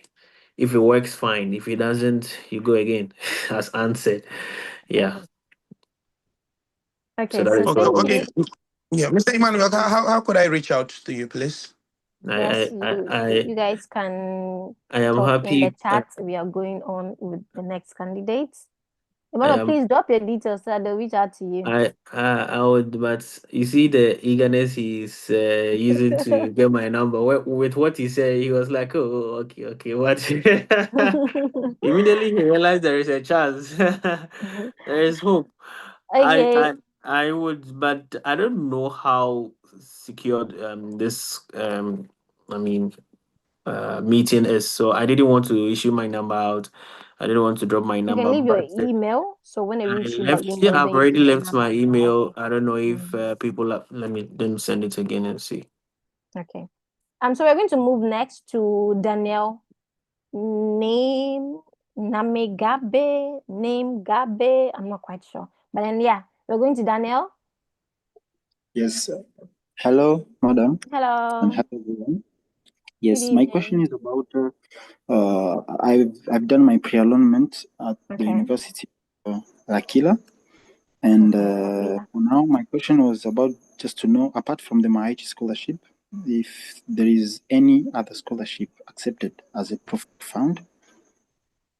Okay, so L'Aquila, did you get a university funding? So till now, I have not yet apply for the regional scholarship of L'Aquila. No. I'm talking about university funding. You cannot use regional scholarship for that of as proof of funds. So I was asking if you got funding from the university. a university scholarship, not a regional scholarship? Yes. For now, I don't know exactly if the university has a scholarship program. No, if you got admission, if you got a scholarship, you would have been, you would have known us by now. So if you've not gotten any alert on that, I'm sure. So then that means for now you have to rely on the Maichi scholarship, and let's hope that it goes well. But then you are supposed to also prepare proof of funds, funds that you're going to use to support yourself when you get into the country, even if you win the Maichi scholarship, because the funding starts coming in December. So you have to start working on it. Whether you get the Maichi or not, you still need funds. Okay. I mean, yes, I still need to prove the extra sponsor apart from the scholarship, if I understand very well. No, if you win Mighty, you can use it to prove. But then one thing you have to understand is not just proving to get the visa. It is when you come in, what you're going to chop. The scholarship money is going to come in December. No, even I've had most students emailing me, when will the money come? If you come to this country without Kobo, it will over you. Yeah. So I'm talking about the money that you need to survive until the Mighty scholarship funding starts coming, because they're going to release it in December. And then they are going to pay you for the months until December. So it's going to come like huge like that. But then how do you survive? How do you remain alive till the December that money is going to come? So you need actual money to take care of yourself when you come in. Even if you have to do Lavapiati to survive. Okay. Thank you, madam. Thank you. You're welcome. Nancy, Nancy, you are next. Hi, Hello, Nancy. Good evening. Good evening. Yes, mine is a quick one. I wanted to know, so does it mean that if I already have a master's and I've applied for another master's program, I can't apply for the regional scholarship? That is that is the notion for it. You cannot apply again for the regional scholarship. I've seen people who have master's degree. They applied for a second master's. They studied. They didn't have any problem, and then they went out of Italy. But I'm going to, also state the fact that this is the rule for the regional scholarship. Most of the time, it is if you studied that program in Italy that it becomes really, really problematic. So you did a master's in Italy and then you're going to another master's. That is where it becomes a bit more problematic. But then try reaching out to the regional body. Since you studied in your home country and then you're now coming to study here, find out from them if it's still in line with that of some of the things that prevent you from applying. But I've seen people who have actually been on the regional scholarship. They didn't have any issue. They studied, they finished, and then they moved out of this country. So that is what I'll say regarding that. Okay, please, whether with the University of Florence, do they have any internal scholarship, like from the university? Yeah, I think so. As of now, have you not seen any calls on the university? Have they not reached out to you on that or anything like that? No, not yet. I have admission from them, but I don't know. I've not seen any Yeah, so sometimes if they scholarships. don't reach out to you, you This also reach out to them. You email them, please, I want to know the admission I've gotten. Okay, what is scholarship available at the university? So sometimes when the school doesn't email you, you will email them. So find out what is the university scholarship available For there. Firenze, it's my region. Firenze, Pisa. It's not likely there's going to be any other scholarship aside the MIT, IYT, and the regional scholarship, because even Siena had no scholarship. It was only last year that they instituted this scholarship. Only last year. So I am not so sure, but ask and It let's seems see. like Peter really had a scholarship, I think, until Pizza. yeah, just ask try Yeah, asking just them and send a find out. mail. So send a mail, let's see what happens. But Okay. Yeah, please, when people are coming to study, look at universities that have scholarship. Oh, me, I don't cuckoo say it. Look at at least if you're going to Milan because they are giving 10,000 euros. You're going to campus, they are giving 10,000. If at least you don't pass that level of the scholarship, you know you can look at other options. But if you All get right. that Thank one, you. you are done. No, you're Mm, welcome. Okay, iPhones AS. My brother, I'm not getting it. iPhone, you can come on board. Yeah. Yeah. Good evening. Good evening. Yes. Please, my question. I have three questions. And first of all, I want to thank you for helping some of us to learn more about the scholarships and this Italy study visas and all that. Thank you very much. Yes. Most welcome. So last week I went for my DOV certificate from the embassy. So I'm now looking forward to apply for the visa.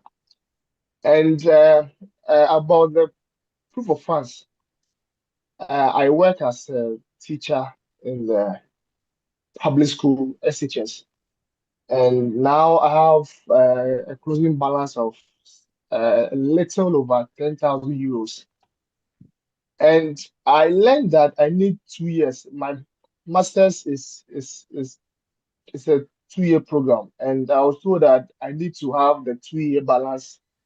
So it means if it's 7,000 times two, making 14,000. So I want to know how true is it? Is it that if I have only a year, is it enough for I should get a 2 years instant in my account before I could apply for the visa? That's my first question. And then my next one is about the ISE. My school is University of Naples, Federico.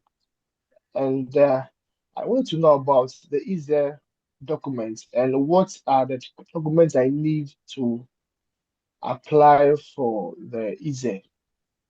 Thank you. Okay, so you want to answer his first question?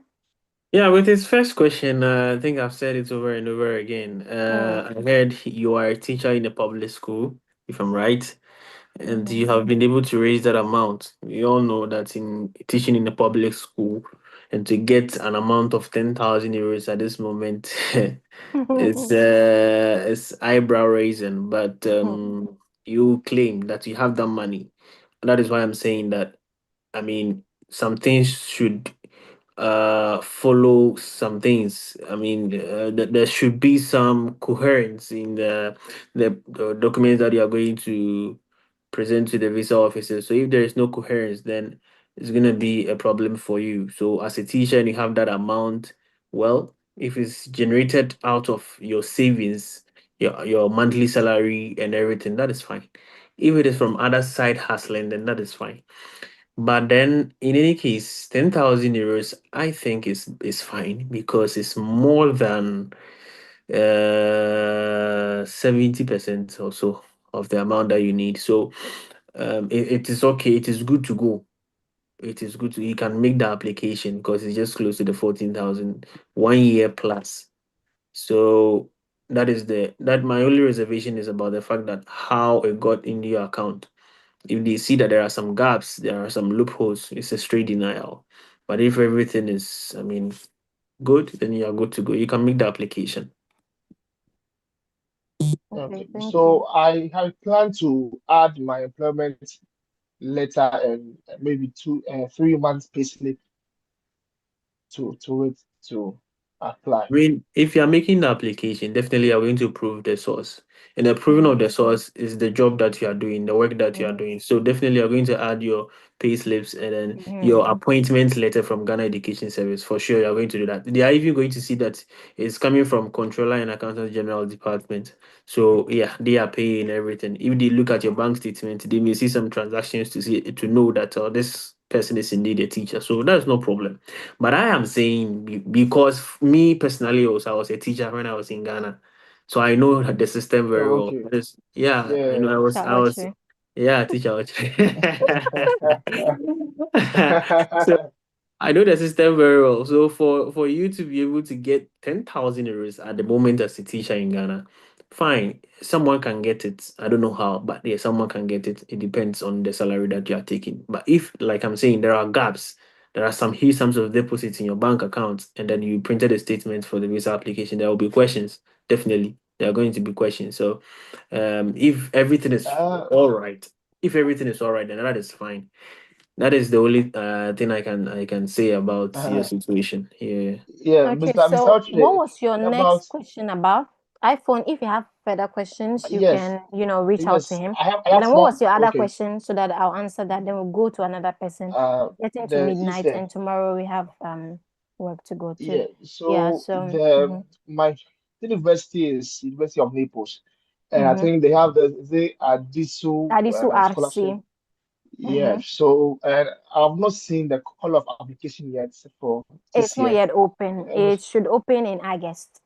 Adisu Okay. RC Thank you really very much. opens late. Yeah, it's not yet open.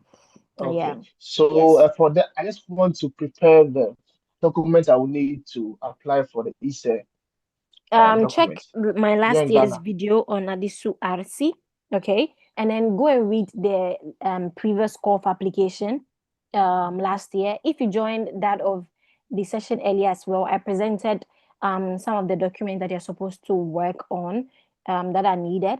But in a specific year that you need for this, you are only supposed to look at the call for application to know. So go to their website, they have the call for applications, read through, and then you know the documents that that of the required year that they need for the documents, your family's income, the composition of your family, properties, assets that you own, that of expenses regarding the if you guys rent or anything like that. And then you just have to go to the local assembly in Ghana. You draft the document, take it to them, and then they will work on putting it on their letterhead. That is what you're going to present. You're going to translate it, legalize it, and then you are going to submit it to that of the CAF office affiliated to Adisu RC. So once they open, So please, it's not the High Court that I'll send them for they won't accept certification. affidavit. Take it to that of the get the document from the local authority. The local authority is going to be on their letterhead, and that is more of a trusted source compared to you just going to swear an affidavit. Usually they do not accept that. So I suggest you go with the local authority option. For someone who has gone with the higher court option that I know of, the person still got it from the local authority before they went to the high court again and all of that. But then, yes, I'll suggest that you don't only go to the high court, since it can be a bit problematic. So that's what I'm going to say regarding that. If you have further questions, you can, email Ocho or email me, but then I have to move on, take the other questions. Okay. All right, thank you very And much. close up the session. It's getting to midnight and I'm starting to feel sleepy. Thank you. David Abia, you are the next on yeah. David, come on and ask your question.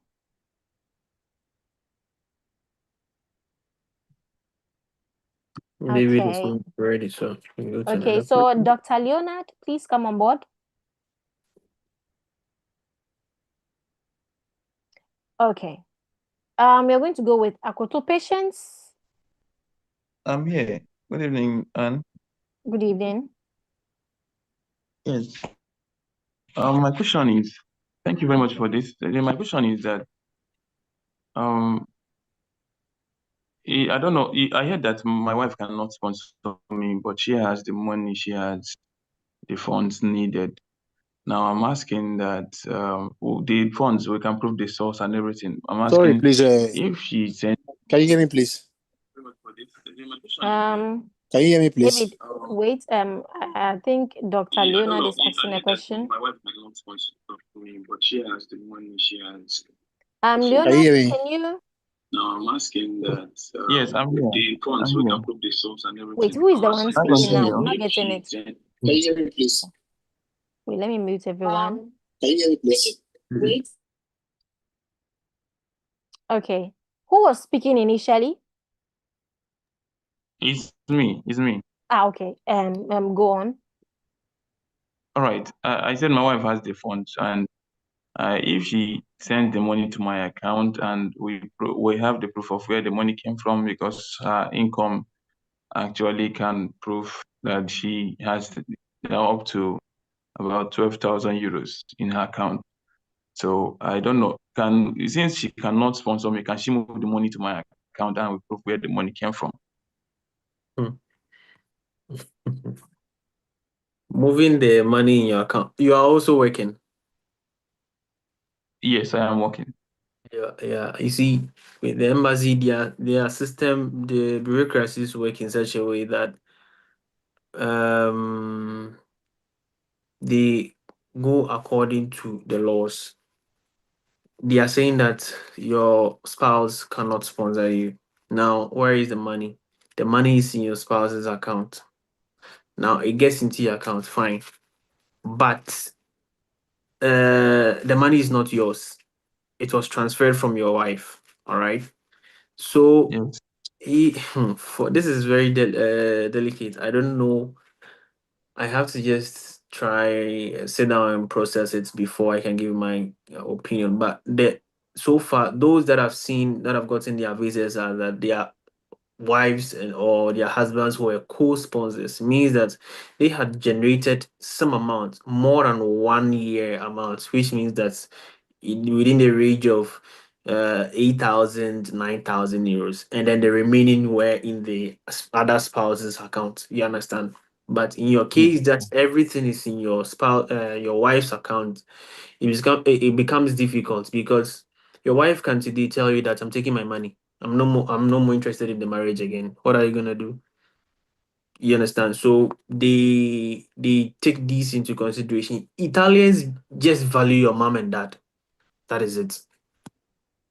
That is what they say they require from you. So in this case, I'm not so sure that if the money is even sent into your account, they are going to buy into the idea that, oh, I mean, the money is in his account, so it's fine. So we can give it a try, but for me, it's a no. Okay. Thank you, Archery. Okay, so we're going to go to Akoto patients. Patients, you can come on board and ask your question. Hello, patients. Okay, I'm going to go to someone else. Ike Tochukwu, you can come on and ask your question. 10 minutes, and I'm wrapping up the session.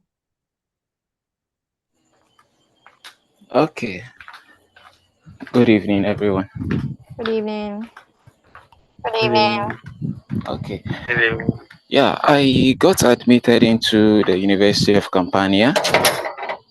Unfortunate for me, I didn't actually check if they had university scholarship. But that's by the way. My problem is my own issue is quite complicated because my parents, they are petty traders. So I don't have anything much to declare, and I work as a teacher in Nigeria. I don't earn that much, not up to 100,000. So I don't know how to do the proof of fund. Although I have an organization I decided to meet to like get money from them bit by bit to get up to that amount. So and submit, but I don't know. I just need your advice. That will not work. Don't even, That will not work. Don't even, go and waste your time on that. go and waste your time on that. Archer, what do you Okay. think regarding that? Archer, what do you think Regarding regarding the that? Maichi scholarship? Yeah, apply for the Maichi scholarship. No, I'm above the age. Like Okay. I'm 30 this year, so I'm above. Okay. Okay. Actually, what can you say regarding that? Yeah, I would say Actually, that what can you say regarding for that? your case, you have For to your case, wait, you have to prepare well, and wait, apply next year, prepare God well, willing. and apply next year, God willing. Yeah, But I'm can I based. get proof of fund from other I'm sources? based. Proof of fund from other sources I've seen. Proof of fund from other sources I've seen. Like some banks that could offer me, like, build my account. Please no, don't try. Please no, don't try. Yeah, Why? don't worry yourself. Yeah, It won't work. don't worry yourself. It won't work. Just Okay. make sure that you work around Just your make sure course that you work around your course for the year, and then you apply again. You for the apply. year, and then you apply again. Yeah. You apply. Just that although I don't know, let me not waste much of your time. I have an uncle that although wants to sponsor me, but the thing is that we don't bear the same surname. So, and if he puts the money into my parents' account, due to that, their account is not consistent like their petty traders. So I don't know how it will actually look.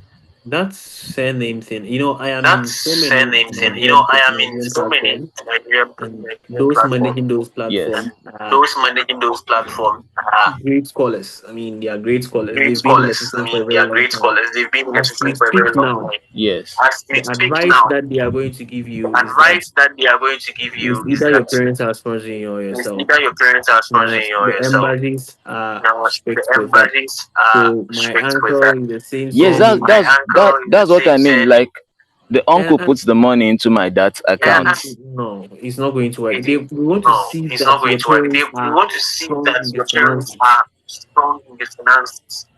It's not as if you are coming Okay. for the It's not food. as if you So are your coming uncle for has the sent the phone. money into your Yes. parents' account. Uncle has Just sent the for money into your parents' they account. will say Just just for for the visa application. they will say just for the visa It's supposed to application. be an Yes. It's instituted supposed to be an instituted situation, something that is already situation, existing. something that is already You understand? existing. Okay. You So understand? if you are now So going to apply for a you are visa, now going to and apply then for a visa, your uncle is now and sending then money to your your account, uncle is now sending money to you. No, there are so many inconsistencies, and there are it's so not gonna many work. inconsistencies, and it's not gonna work. Yeah. Okay. Yeah. Okay. Thank you very much. You're Thank you welcome. so much. Okay, so we're going to take patients. Can you come on board, and then at 12 a.m. we will wrap up the session. Akoto patients, do you have a question? Your hand is up. Okay. So we are going to go with if you're Lua. Okay, good evening. Good Can you hear me? evening. Yes. Okay, so my question is this. I'm here to enroll for any university, but the university I want to go to or I want to enroll to is in Lazio region, because I've tried to check everything on them, Lazio, and the course I want to study is I cover science and AI. So that's the course I want to study. So my first question is, can I still pre-enroll? You cannot pre-enroll. You need admission to pre-enroll. So first of all, you need to apply to the universities, and the call for applications, the admission processes have already ended in most of the universities. So unless you are telling me that the university that you want to go and study at, the call for application is still open, and then you'll be applying, But then if that is not the case, you cannot pre-enroll. You're supposed to, first of all, apply, get admission, and then you can now, pre-enroll. Okay. I guess I did my findings wrong then. No problem. Thank you. Yeah. So you can try it during the next intake, which will start in October. Okay, so I'll take the last Jesus' son. I'm not going to call you again. It's midnight here. We need to go to bed. I'm going to call Emmanuel Tubuatin. I think I've already called you. I'll call Denise Ansa, and then next Isaac Ajay, and then we are done for today. Okay, good evening, Anne. Good evening. Who is speaking? Okay, Dennis. This is Dennis. Okay, yeah, Dennis, go. Okay, so I did the pre-enrollment and they sent a message to me that they verified my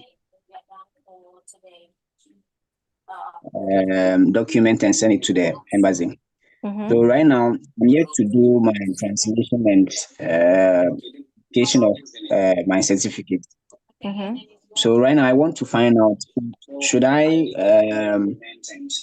for the admission offer or I should go on and do everything? Admission Because offer. when I If you've not gotten yes. admission, how did you do pre-enrollment?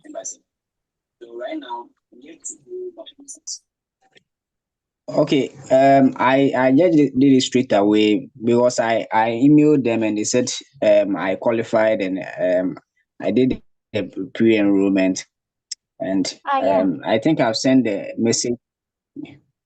If they've approved of the pre-enrollment, if they've validated it, then that means that stands as your admission letter. So you just take that to for the DOV, for the processes, you use the pre-enrollment summary. Okay. All right. Thank you. You're welcome. I'm going to take Isaac Ajay, and then we'll wrap up Hello. today's session. Yeah. Hello, good evening. Oh, good evening. Okay, I've been admitted into University of Padua, and I got the fee waiver. I've been selected for the fee waiver, but my proof of funds will be coming from my sponsor. You got admission into University of Padua. Okay. Okay. And I got the fee waiver. I was selected for the fee waiver. I got the letter.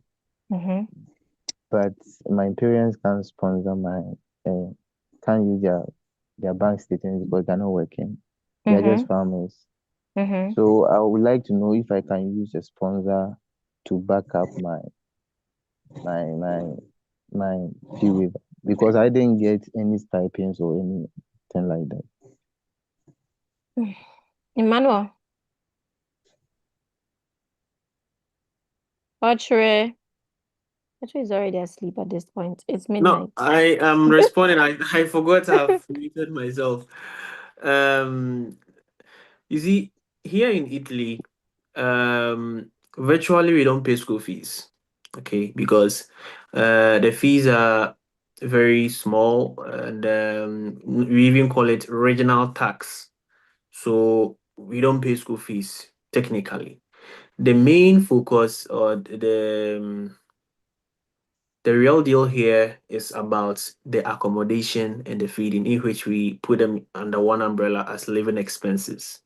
And so the amount that the embassy is asking from you to show them is almost about your living expenses. So we have a fee waiver of 2,000 euros from Padova. Padova is expensive because here, if you're not having a scholarship and then you are paying school fees, you pay like now it's 700 euros or so. But Padova since last year has been 2,000 euros. So it depends on the school that you go to, but the fees are within that range. Some are even paying as low as 140 euros. And you see, so if you don't have the money for the living expenses, then it's going to be difficult. Like Anne rightly said, if you didn't have the Mighty Scholarship, you have the IYT Scholarship, you have any other scholarship, even the regional scholarship, it delays before you get it. So the embassy would want to see that at least you have something small to cater for yourself when you come. Though if you have the Mighty and everything, they know that, oh, there is a guarantee that the money will be coming. So fine, they will grant you the visa. But when you come, for what you have to chop, I'm going to answer it. You have to make sure that you have that ready. So you have the waiver, but it doesn't really count. They won't look at it. They want to see that you have the wherewithal, the money to cater for yourself. You get it. So if you don't have the resources, it's not gonna pan out for you. It's advisable that you prepare adequately and then you come again in the following year. Okay. I'll take the last question and then, guys, I have to go. I'm tired. It's midnight and I haven't. I'll take Isaac Ajay and then we are done for today. Tonight, it's in the midnight. Yes, we are in the next day. I mean, I'm telling you. days, I Wednesday. already asked. Okay, I think when Isaac is yeah, so I think that is it. Isaac, are you on? No, I did. My question was the last one. Okay. I think David, I think you had a question earlier. Yeah, you can ask the question and then I'll end the session. Hello, David. Abia. Okay. Since he's not around, is it okay if I just ask? Okay. Okay. I just want to confirm. He said we should not Thank you very much, apply Anne, for. for everything you do for the community. My question, can you hear me, please? Yeah, I can hear you. Can you hear me, please? Since he's not around. David, Jesus' son is asking a question, so I think when he's done. All right, David is here. So yeah, I was asking, yeah, because he said something about if you're applying from Nigeria, your bank statement must be in Naira. So what if you're applying from another country and your bank statement is Naira? I mean, is there a way you could prove it's legit to the embassy? If you're applying from where and the bank statement is from where? If you're applying from another country and your bank statement is in Nigeria, like your sponsors are in Nigeria. Yeah, I mean, if you're applying from a different country and your sponsors are in Nigeria with a Nigerian bank account, and you are getting a Nigerian bank statement to an Italian embassy in Nigeria, that is fine. The only bank statement they can't verify is sponsors from, for instance, if your mom or your dad is in the United States or the United Kingdom, Canada, they can't verify that bank account, that bank statement because of jurisdictional situation. So so the bank statement must be from either Italy here or in Nigeria. Okay. Another question is, I just graduated this year, 2025, and I'm going to be like a self-sponsor, with my business documents and all of that. I'm 23. So, like, do you think it's something that the embassy would consider just finished bachelor's and I'm showing them my business and I'm trying to show them I have 14,000 euros in my account? Like, would they think it's legit? Like, what do you think about that? Your What voice business does. do you do Your at voice 23? doesn't. His voice even doesn't sound 23. Your voice doesn't sound 23 yet.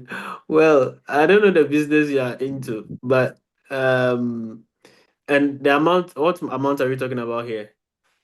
Yeah, actually, I have about 5,000 euros now, but I'm trying to work towards 14,000 before I apply for my visa. And So with the 5,000 euros, you finished your bachelor's. You are 23. At what point did you start working that you had that money in your account? So I started my business 3 years ago, 2022. What business is that? That's if you want to share.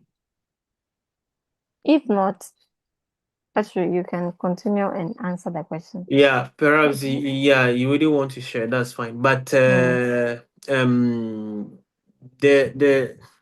guidelines are that you started the business 3 years ago, so you have saved the money from then. So there has been some activeness in your bank account, and you've gotten that money. Fine, you have 5,000 euros, which is even less than the 1 year that you must get for a 1 year program. So you can get a co-sponsor in the frame of your mom or dad to sponsor you. That's fine. So all that you need to do is that if indeed is a genuine business, it doesn't matter your age. I mean, people get money at a very young age. So if you may have started your business at a very young age, that's good.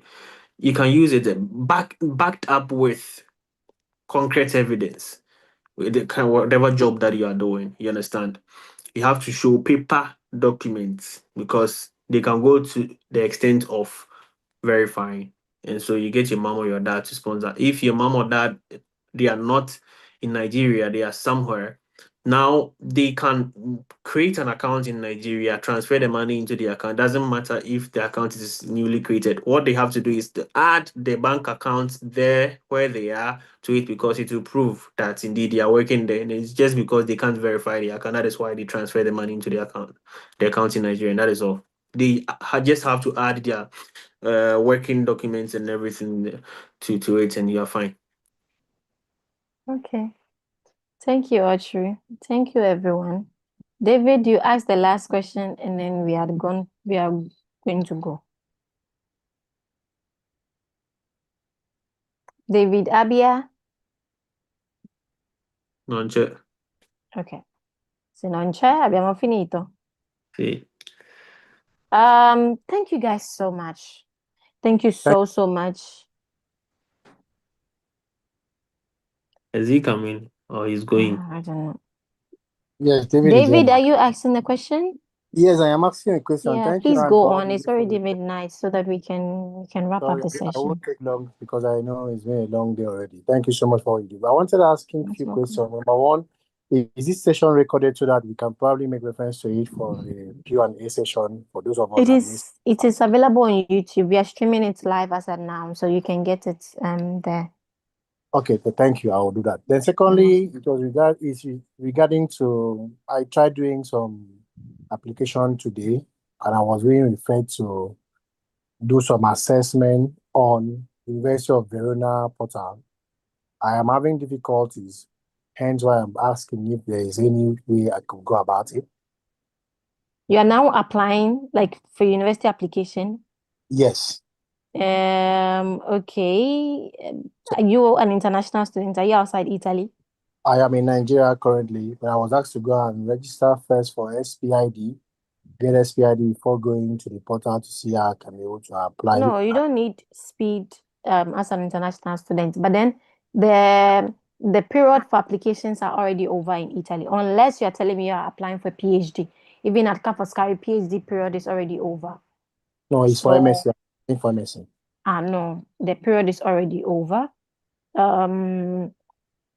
The period starts from October and then it usually ends in April in most universities, including Kafascari. Even for them, it ended quite earlier. So like June is not really a time to send applications. So what do you advise one do now in terms of uploading documents online? Is there any need to do that or wait till October? Yeah, I advise you wait till October so you prepare for the next intake. Thank you very much, Anne. Thank you for You're most welcome. You're most welcome. So thank you guys so much for joining today's session. Hello, sorry, can I ask a question? Ogochi, we have to go. It's midnight. My head is banking. Like, I'm so sorry. Sorry, I think you've answered your question earlier. I've been trying to join your Telegram group. It's not working. Yeah, don't worry. We are going to approve it because we've divided it into different topics. The admins are finding it difficult to approve people, but then we're going to have an orientation session so that they will know how to approve people. So yes, I'm going to add you soon. Okay. But then thank you so much all for your time. Audrey, God bless you so much. Thank you for your time. Have a nice and fantastic evening. Until the next webinar for the next session. We are wishing you guys the very best for the applications and everything. We're wishing you guys the very, very best. Okay. So that is it. Have a good night. Buonanotte. Ciao a tutti. Buonanotte. Okay.